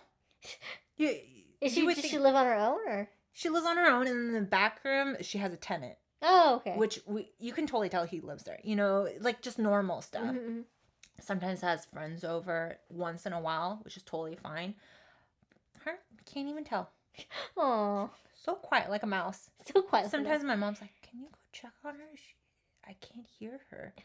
But like our other next door neighbor, it's like what my mom likes to say, because we're sharing a wall on the other side. It's like a gorilla going down the stairs. Oh wow. Because the kid, like when you're a kid, I don't think they understand. I went over there because it was so loud. Oh, it was so distracting. Mm-hmm. And I had to go over there and tell, like, "Hey guys, like, I just want to let you know your kid is like making a lot of noise. If you guys can just tone it down a little bit." And they're like, "Oh yeah, we'll take it." Still does it. Still does it. And like this kid, like he does it. He has a little squeaky like voice like this, and he'll wake your ass up 7 a.m. Oh, Mom? Hey, Mom, does this dinosaur... I'm just like, I'm gonna fucking kill this kid. Like, so cute, but like, so loud. And they don't even, like, try to correct it. Yeah. Which, I mean, like, I if I have a kid, I want a place where it doesn't matter. Like, have so much space that, like, space from the neighbors, it wouldn't even matter. Mm-hmm. But like when you live in a townhouse, it's just like, holy shit. You gotta respect the space like you're in and like the people around you. It's testing. It's testing me every day. It's just It is testing me. But again, I always tell myself, once we do loud checks for our tracks, it won't matter. We can be as loud as we want. What's loud checks? Like, okay, so when you're producing a track, in order to mix down the levels correctly, there's techniques you can use where you turn on the music really high and see how the sound is coming from the speakers, and then you can also bring it down really low and just hear what are the specific sounds that poke out, so you can make it a nice balanced. So you see a waveform. Mm-hmm. It's not. It tries to keep it from having these crazy spikes, Peaks and everything, and yeah. stuff. So that's basically Cool. yeah. Nice. Yeah. So that's what. Awesome. So, what are your I know it's already December. That's kind of crazy. Oh my god, yeah. I mean, are you guys big in Christmas? Not really. I would like to, Do you guys do gifts? Not really. No, not really. Okay, yeah, no, same here. We don't do. I mean, it's only basically because we don't have time. We Yeah. don't have really the luxury to do it. Mm. You know, like trust me. Like if I had the dough, and which I will, in the future, like I want to go all out. Aw. Like you know, I don't know you were a bigger Christmas person. I'm actually not. Okay. I'm not. Like I think I've been called a Grinch before. Yes. I think Donna's called me a Grinch before. Maybe. And it was only because we worked at the mall. Mm. And I worked at the mall 4.5 years, but you worked there 2 years or something. Yes. So it wasn't so bad. Holidays and stuff. Yeah, it wasn't so bad. But like, Christmas was not always. It was always kind of a weird time because, like the truth was never told about like our dad. So it was kind of like maybe dad will come Christmas this year, or like. And then you wait and nothing happens. And you're like, maybe he'll come this year, And it's just like that, the hope, Yeah, let down. Like, Christmas is the time of hope. Yeah. Like that. Oh. So it was kind of like, we did decorate and stuff. Mm-hmm. But it was just always kind of like, I don't know, something weird. It doesn't feel like whole. Oh. You know what I mean? But like now, since I have like, me and Joseph are together, we feel like as corny as it sounds, like our love is, like the biggest gift. But if I had the money and the resources and the space, I would decorate the shit out of everything. You know what I mean? Like, I love, me, I love like shopping for presents and stuff like that. I love giving presents around and stuff. I love doing that kind of stuff, but just right now it's not a luxury. Yeah. But what would you say is your love language? Like you right? Communication. There's the 5 love languages, right? So giving. What do you do? Like gifts. What's your I so like gift gifts, giving? but it doesn't have to be like, it doesn't have to be like a physical gift. Mm-hmm. It could be like a gift of like, just giving your undivided attention. Because I think that's what I lacked most when I was younger, because there was not enough attention, like time for attention given to me. You know what I mean? So I really appreciate when someone gives me that undivided attention, because my attention was always split. Whoever was giving me attention was split, or it was the leftovers. Got it. You know what I mean? Like my uncle was my like father figure, male figure in my life, but I always knew it was just the leftovers. Got it. You know what I mean? Because he had his own son, and they lavished him with attention and stuff, and I wanted a little bit of it. So like my is definitely like gifts. That's for you to get. Yeah. How about yours? For me, what I like to do as my love language is like acts of service. So I like to help people. I like to kind of think of like, what do they need next, and like whether I'm helping them out in the kitchen or whatever. That's definitely you. I just like to, or on set when I worked as a production assistant, I would help on set. Yeah. I just like to just be there to support that person. Yeah. Through acts of service, and that's my love language. But for me to receive, what do I like?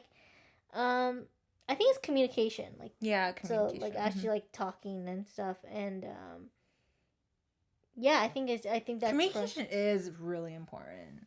I think so, and also acts of service does get to me too, because like I'm so used to helping others and doing things for other people. So when someone takes the time to do something for me or looks out for me or just doing something, I notice that, and it makes me realize like, oh, that person's so sweet. Like the fact that they are empathizing with me and thinking like, oh, here, Debbie, like, And they didn't have to do it. they don't have to do it. And that means a lot. That means a lot to me. Yeah. So that and like communication. So I guess I do like to receive what I give as well. So what I do as well as a love language. Sometimes people's love language is different, like from what they give and what they like to receive. But usually it's I think they're usually aligned. Usually aligned, yeah. So that's from the book, The 5 Love Languages. I've right? never read the book. Yeah, Oh, yeah. I never read the book, but that's where. But everyone keeps telling me it's like a great book to read. It is for good. Relationships. It is good. Just to give you clear understanding on relationships. I read that book when me and Joseph were having problems, you know, because we weren't communicating and stuff like that. Got it. Yeah, got it. but it's not going to solve all your problems. It's going to help identify certain things and kind of categorize them, but it's not going to solve everything. No. Don't think it's going to be like the answer to all your problems because a relationship is ongoing. You're always going to, you know, have to work at it. Oh, for sure. But still worth it. Yeah. I mean, again, you and Joseph have just been hanging in there for a long time, so. And I think we're in a good place right now. Yeah, how do you feel like now in comparison to before when you were doing your other line of work and stuff like that? So much better. Was it just like, was there always like a tension in the air, like, or some stress or from? There will be moments that there like pretend, like not pretend, but like we kind of just like went through the motions and just said, hey, this is okay. And we're okay. And we'll have like happy months. And then when it got really like to an argument, everything would blow up. Okay. Everything like would come all the out. hurt, all like feeling what's it called, like what's the word when you're feeling he felt like I betrayed him. You know what I mean? Like he wants me to do what I want to do, but at the same time he's upset because he loves me so much. Of You know, you don't want course. to share the people you love. Oh, of course. Right? Of course, yeah. Like, yeah. it's not a good feeling. Oh, yeah. Yeah, Totally. but it is so much our communication. Of course, we still have arguments and stuff like that. Yeah. But it's amazing because, you know, I think people shame each other, like couples, and they're afraid to admit that it took them so long to get to where they are. Don't be ashamed, because I'm telling you right now, it took almost 15 years to get to a good place. We just knew we loved each other from the initial, and that's the initial part. Yeah. But like, it will take a lot of people, they'll break up with somebody and they'll be like, oh no, yeah, next, yeah, they don't meet my criteria. No, that's not how it works. Yeah, buddy. Like, it's gonna be hard ass work. Yeah. Even if you guys look like the most perfect couple in the world, like, it's gonna be difficult. But that's the beauty in it, right? That is. You're two different people. Yeah. And you're trying to come together and build a life together. That's what it is. You're trying to build something together. Yeah. As soon as one of you decides not to build and trying to, I don't want to say be selfish, but like not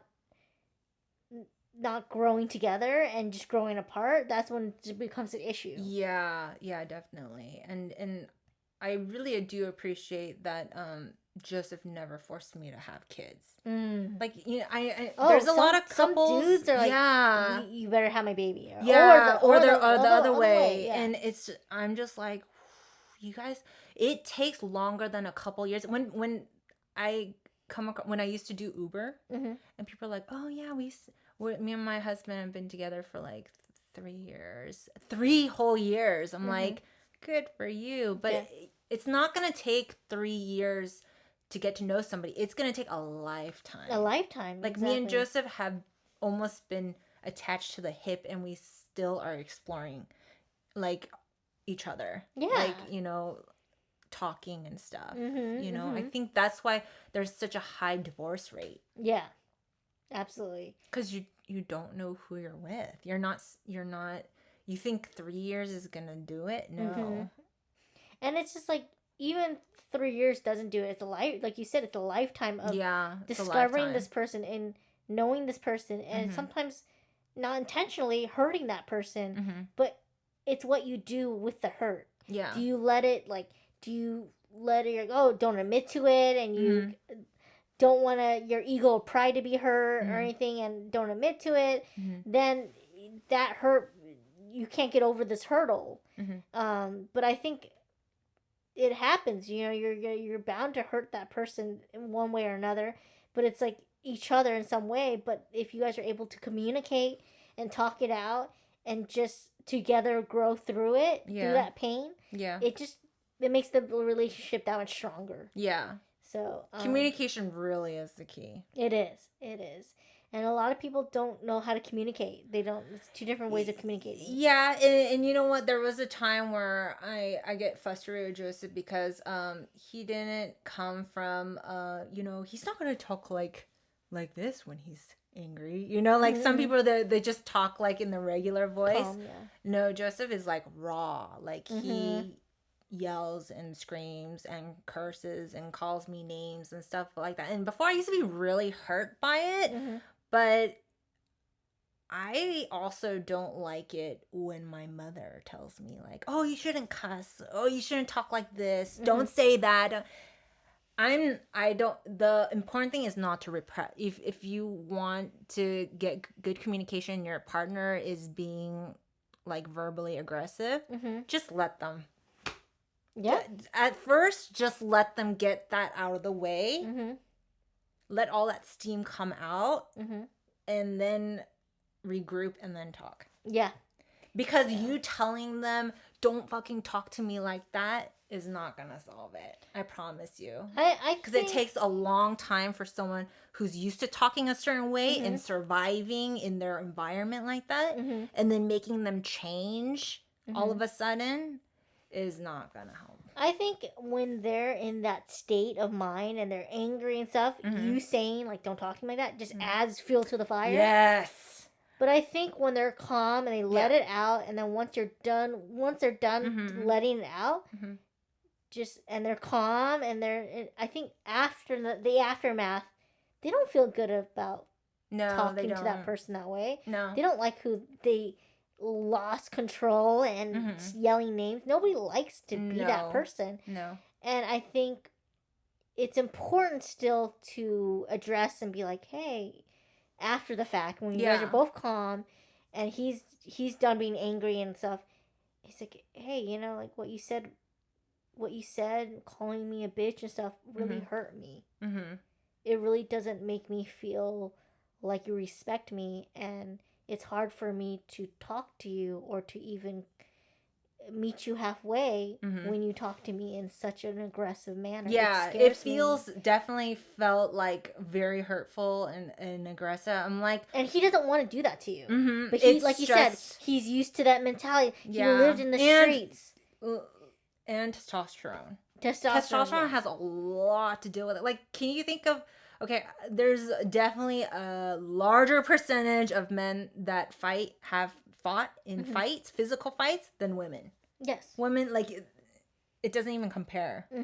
Like, women are not, we can be, like, bitchy and stuff, but we're not going to get in physical fights, like, majority of us. Majority, yeah. Not all of us. I think you're right. Testosterone's there, but I think also environment, the way they grew up, the way family, they've been brought up, and society has raised men to be like, you got a problem, fight it out. So I think men are expected to be like, oh, somebody crossed you, like, don't be a wimp, don't be a weak. It really depends on the environment, because, like, the environments I grew up in, it's pretty still mellow, compared to his, where, like, if you don't stand your ground, you can get killed. Yeah. You can get killed or, jumped. Yes. Yeah. Every day. Yeah. Like, not just once, like, every day. Yeah. Like, I still picked up this kid. This kid wanted an Uber ride, and he was, I picked him up at Joseph's old high school. I was like, oh, you're going to this high school when it's not so bad, and he's like, a couple of days ago, a kid got his hand cut off. I was like, what? Damn. I was like, you guys aren't even like in the gangster era in here. And he's like, oh no, yeah, it's not that bad, but someone got their hand cut off. I'm like, what the fuck? Oh my god. So it like, and then like, can you imagine like seeing dead bodies when you're like 8 Ugh. in your alley? Yeah, that's Like it's that kind of. So if you love somebody, you have to understand. But I think it's wrong if that person is like beating you, then if No. you're in like trouble like Physically that, abusive. physically abusing you and just like for no reason, like verbally abusing, then that's wrong. There was this fine line because usually we're taught like if the man curses at you, it's a no. It's a deal breaker. So I had to really dig in deep into myself because I wasn't perfect either. I was doing a lot of bad, like not bad shit, but like it was not respectful to our relationship. Yeah, that's true. So like nobody's perfect. No one's no one's perfect. innocent. Yeah, and I had to get off innocent. my high horse. Yeah, I think it's you getting off your high horse, but it's also him understanding too. Like, he can't keep calling you like you fucking bitch and stuff like and keep thinking that's a productive way to communicate. Yeah, it's not. Yeah. Nobody. You start to lose respect for the other person when they talk to you that way. Definitely, because like every time it's not receptive. Yeah, every time we had a fight and he did call me like names and stuff, I was really hurt and I felt like that was wrong and stuff. And I felt hurt and stuff, but like over the years we've talked to when he's calmer and stuff, like his temper has really gone down significantly. Like when we have arguments where it should have escalated, it's like he controls it. He controls the situation. That's showing his growth. Yeah, so that's why I'm saying on both ends. I'm saying like it takes long time. Not just like, it's your choice. It's your choice. I'm not saying to stay with the person. Yeah. I'm not saying it, but I'm just sharing my experience. And like, I felt like he was worth it because he is so sweet. He's like, sweet. He's super more than anything I could have ever asked for. He fills that void that I have been missing for forever. Like, he adores you. He loves you. You both adore each other and love each other so much. And maybe in the beginning, like he was really aggressive, and the way he talked to you wasn't the nicest. But you're like, hey, I wasn't perfect either because I was poking. I just like into his wound, like. But maybe you need to poke that wound in order for it to eventually acknowledge that it's there, and like I didn't know that was there. I didn't know that's the way I communicate. Yeah, which is not productive. Yeah, and it makes this person cry or makes them upset. Like I don't want to be that person, but I'm hurt. Yeah. Instead of being like I'm hurt, so I want to hurt the other person. Yeah. Be like I'm hurt. What can I do to convey that I'm hurt to this person so they understand it and they're receptive to it and they know not to hurt me like that again? Yeah. How can I do that? And that's where communication, finding the best way to communicate with each other. But like you said, it doesn't happen like that. Yeah. It's a lifetime. Sometimes it's lifetime. But I think I've learned from it because I was always so suppressed. So it's like you can't act the wrong way ever. So like him reacting in that such like explosive way it actually is liberating in a sense because I'm like, this is raw. This is him just expressing everything with no filter, nothing. And it took me 15 years to understand, no, it's not right that he's talking to me like that. But it also gave me a new perspective. Like, you don't always have to filter yourself to this perfect being where you are you're keeping yourself in a cage in your own mental mind. So that also, it was a nice trade-off. Yeah. Like I gave him a little bit of my more calmness when talking, and he gave me a little bit of that. Like showing that raw emotion. Yeah, like if you want to cry, cry. If you want to yell, yell. Because if you don't do that, there's gonna be sorts of problems. Like, I feel more happier now that I can yell when I want, have that freedom to yell, or cry when I want right away, or laugh when I want to, or I feel happier. Yeah, I think, I mean, like, I'm kind of like you growing up. Like, I always kind of filtered or, like, shut my feelings down and stuff like that. But, like, going through my mental illness of bipolar, like, it really let it all out. Yeah. But I remember a time when I wasn't bipolar, and I was just, this is before I was diagnosed, and I was just me, and I was just having my boyfriend at the time, and I was so upset at him, and he was, He totally broke your trust. Like, yeah, I was so upset at him, but this was a moment where he was, he left my stuff. I think I told you this fight we had. He left we were traveling to his mom's. He left his stuff, my stuff, in and out, unattended. I just went to the restroom to wash my hands before eating. And I come back, and my stuff is there, the food is there, and he's gone. I'm like, I literally was gone for like 1 minute, 2 minutes tops to wash my hands, not even pee. And I come back. This is your purse. Yeah, my bag. Yes, my purse, everything. Just left it unattended. Somewhere you don't know. And I look out the window, and I see him at the car. And of course, I'm upset. I'm like, dude. What the fuck? Yeah, I was like upset. Like, you did not tell me this one. I was upset, and I'm like, what's going on? And so I grabbed my food. I wasn't even hungry anymore. Yeah. I was just like, you just left my stuff there. And then, so I put in the trash can. I march out, and I go towards the car. Like, what's so important that he is in the car and left all my stuff and couldn't wait for me? I don't. What was it? Rolling a joint and just about to smoke. And this is the guy, like, he's always had issues with, I'm not going to say his name, but he's always had issues with smoking. And I'm okay with smoking marijuana. Yeah. You do you, but he was using it as an escape and all the time. Like, he's like a non-functional, like, I'm a, like, full, I'm pretty, like, high functioning, like, I don't know if you noticed, but I was, like, on a real binge, like, the last, like, month. I was, like, smoking every day. So I do this. Like, I smoke really hard, like, for a month. And then I just get off of it for a while. Yeah. And, like, it kind of levels me out. And then when I need it again. But, like, that I would never do. Yeah. I would never leave. Just like, it's so inconsiderate. Even if I was high off my ass, Debbie, I would never leave your shit. Yeah. I would take your stuff. Yes, you would take it. And so I go up him, and I'm like, and I see him rolling his joint, and I'm like, no. Why did you leave my stuff there? Like, why didn't you wait for me? Like, I don't understand. He's like, He's like, well, no one took your stuff. Whoa! Right? I'm like, oh my God. But that's not the point. The fact that you left, like, why couldn't you just wait? It's like, it's trust thing. Yeah, it's just consideration. I don't know, like, what common decency. Yeah. And I was just like, was he a yeller? No, he wasn't a yeller. But we never fought. Oh, we never fought. Yeah. And that was our first, like, fight. Major fight. And it's this was how many months into it?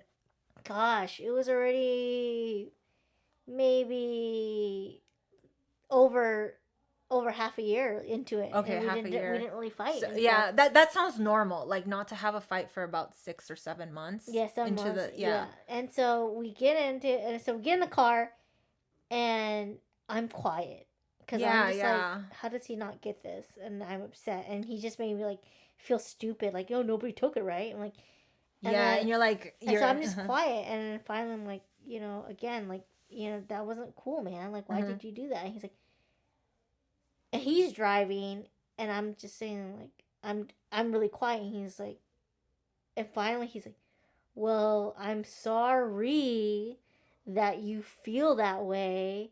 That's, that do you think that I left your stuff, but nobody took it. But I'm sorry. And like,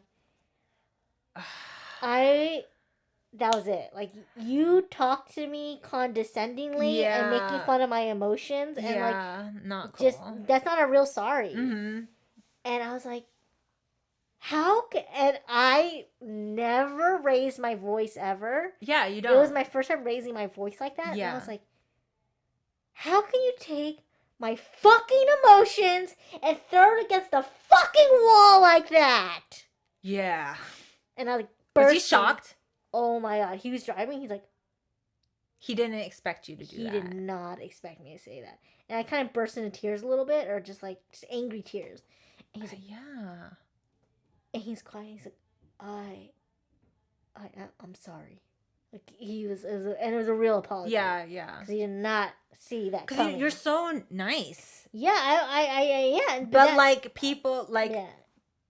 people can easily take Advantage of that. And that's why I shared that with you that moment, because it felt good to just say fucking and just be like, you fucking and just this raw emotion and just be like, like he basically thought he could fuck with me and like thought like he could just be condescending to me, even to the point of being condescending about my emotions and make me belittle them like that. Yeah. That's like the belittling. It's the belittling. And I was like, when I come at you I wasn't like, how can you love my stuff like that, huh? Like, fuck you. Yeah, you came calm. Yeah, I was calm, as collective as possible, and the fact that he's like, nobody took your stuff, right? Yeah. Blah, blah, blah, blah, blah, blah. Like, just trying to question just trying to gaslight me, just trying to question my reality and question, like, my anger, and like, no, that wasn't cool, man.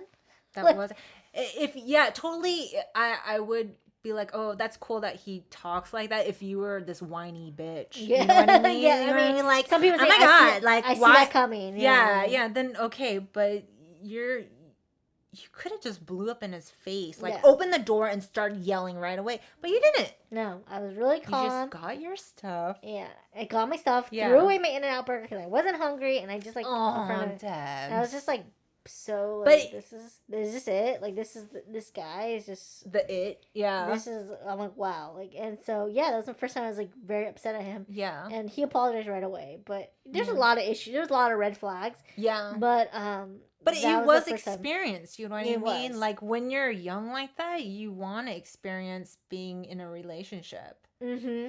You know, I'm sorry, hormones and all sorts of things are happening. Yeah. You know, you want to be in a relationship. Totally. You know, you want to experience it. Like, that was like one of the top highlights of being young, is wanting to be in a relationship. But to be in love, right? To be in love and to be with somebody. I think also, like, growing up as Asian people, our parents don't really like casually, they don't cheat you along the way of like what kind of partner and how your partner should treat you, or what you should try, you know what I mean? Like, I feel like some parents, they really inform their kids. Yeah I think it's really hard though for parents to even look at their baby into an adult, into like to a relationship and like, love and sex and stuff like that. Like, it's like, fuck, that's awkward. They're like, no, my baby, like I think that's one thing you have to accept when you bring a baby into this world. Like, you have to accept right away that this is a sexual being. Yes, they're gonna grow up into a sexual being. Yeah, don't make this your doll. Yeah, they're gonna get their heart broken. They're gonna break hearts maybe and themselves, and it's just they're their own being, their own person.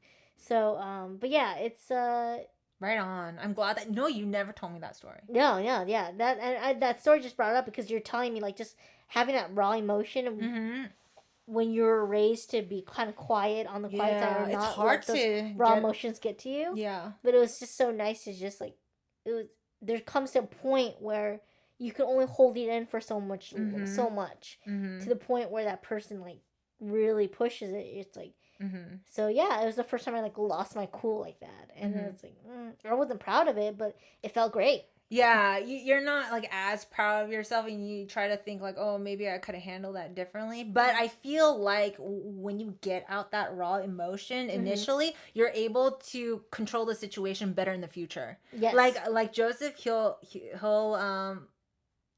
like laugh. You know, like those people that are just like someone will come at them and they're just like, huh. You know, like yeah, whatever. yeah. It's because they've been in so many of these So much situations. shit, yeah, And crazy situations. yeah, that It doesn't phase them. It doesn't phase them because they've let all that energy out before in the prior situations. Yeah. That once they get older, they're just like, Yeah, once you get older, you just like this young guy that just wants to yeah, prove himself. yeah, Yeah, what the fuck, man? And you're yeah. like, okay. Okay, baby chick. Yeah, it reminds You know? me. It reminds me of our boss Suha. Like when he was telling me that this young guy like stepped on his toe or something like that, and was just like, "You want to fucking fight, man? You want to fight?" And Suha was like, "No, man, I don't." Yeah. And Suha was like towering over him. Yeah, yeah. Like he's a big guy, Yeah, so big like guy. This, he could probably kick this guy's ass. Yeah. This guy wanted to kick Suha's ass, so I was like, "Hey, man, I don't want any problems." Yeah. And but he's gotten into fights. He's and gotten that's into why fights. and he's done a been lot there. of shit and crazy shit Yes. to get to that point. Of just maturity. Yeah. And as a woman from the outside, like I think that's more attractive when a man is able to restrain himself, like and laugh it off, like you know, it's like I'm genuinely, fine. not like no, not like that, like genuinely think laugh it's it funny. off and just like Yeah. hey, I'm sorry. Yeah. Like they will even apologize, even though it's Yeah. like not even their fault. Like, Yeah. hey, don't want any trouble, man. Yeah. Like, cause it's just not worth it. What you get in fights? What someone calls the cops? You get stabbed? What? Like, gosh, like it's just not worth it. Yeah, and definitely don't get in a fight if you don't have health insurance. That's for sure. That's for sure. Yeah, it's a lesson learned. So it's amazing what men have to go through to learn from a young age of like, oh, you gotta fight, you gotta defend yourself physically, and you just gotta get to getting older and older, and you're like, it's not worth it, man. But it is good to know that if you do have a man, that they can protect you. Yes. You don't want someone that's always like that's not willing to stand up for you. I think if we can handle ourselves too. Yeah. Like I know you would kick and scratch and like I would break noses. Oh yes, you like would. I would break a nose and pop a ball. Pop a ball. Yeah, like seriously, I would. Like No doubt, Liz. Yeah. No, I don't doubt you at all. Like people are like, "Oh, do you play sports?" I'm like, "No," because I do what's it called? Intensive cardio.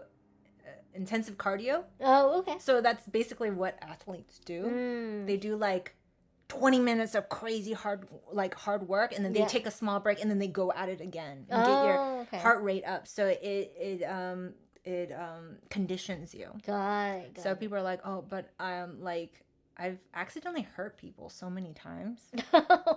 Yeah, like they'll tickle me, and I'll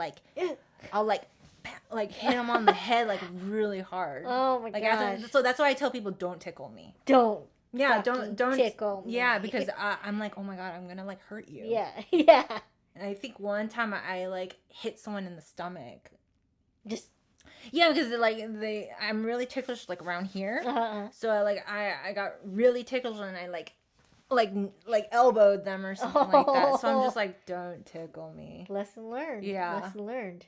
I don't think you've ever tried to tickle me or anything. No, because I don't want to be tickled. I don't. Yeah. You're like, I'm not gonna start that. I'm not gonna start that. I'm not gonna start that. No. Yeah, I don't. I'm not. Just people touching. I don't. Not a. Yeah, you're not a big massage. Like you don't like to get. You don't like to get like scrubs and stuff. Do you you could do a Korean scrub at home, right? Yeah. Do you do that? I should. Like that eraser. Oh yeah. I should. You need to buy the special. Actually, the best one is not the Korean one. There's called this company called. It's an Australian company, and I swear by it. I used to use their tan products. So what they use is like at home tan products. It's like a foam, but you buy a mitt with it to like take it off, and it's the best. I gotta do it. I gotta try. I'm gonna send you a link because it's only $12. Oh yeah. And it gets like me and Joseph. We like you just need to take a shower and then like get your skin moist. And like our whole bathtub is filled with dead skin. Ooh. And this is like we only do it once a month now. Oh. But like if you haven't done it in a while, like it's gonna come. I have to send you that link. But yeah. Yeah. Well, it's been 2 hours. Yeah, awesome. Which it never feels like hours have gone by. No, ever. yeah, it's crazy. But yeah, we felt the need to go for that longer episode just because we haven't seen each other. Is there anything in the next episode you're gonna share? Because I have a couple things I want to share. I stripped with the beautiful transgender woman, and there's a guy. I'm gonna tell, like, he says he knows women, and he hates gay people and transgender, and he's like this close from her vagina. Like, this is all new, but I'll tell that next time. Next time. Or like me and Joseph got held hostage at the swingers house for 3 days and 2 nights. Oh, I think I remember you saying Could not leave. That's so. And I have another ghost story. Another ghost story. Of course you do. Tell them. Think of something. I can't think of next time. Probably more. What do you want to cover? What do I want to cover?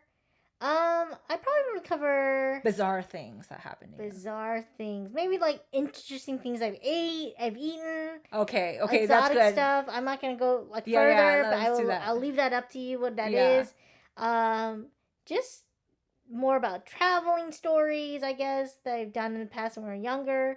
Bathhouse, maybe. Yeah. When I was in Japan, first time being naked, with all these strangers, at the bathhouse. So that's probably what I'll share. Okay, sounds good. Yeah. So yeah, it's great to have you guys tune in and everything. And if you guys want to email us about any questions you have or comments, you can email us at mooncakes.podcast@gmail.com.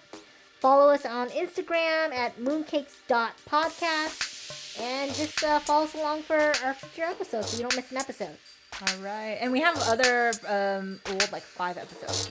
So you guys can check that out. And don't forget to subscribe or add our podcast to your list. Bye. See you guys. Be safe.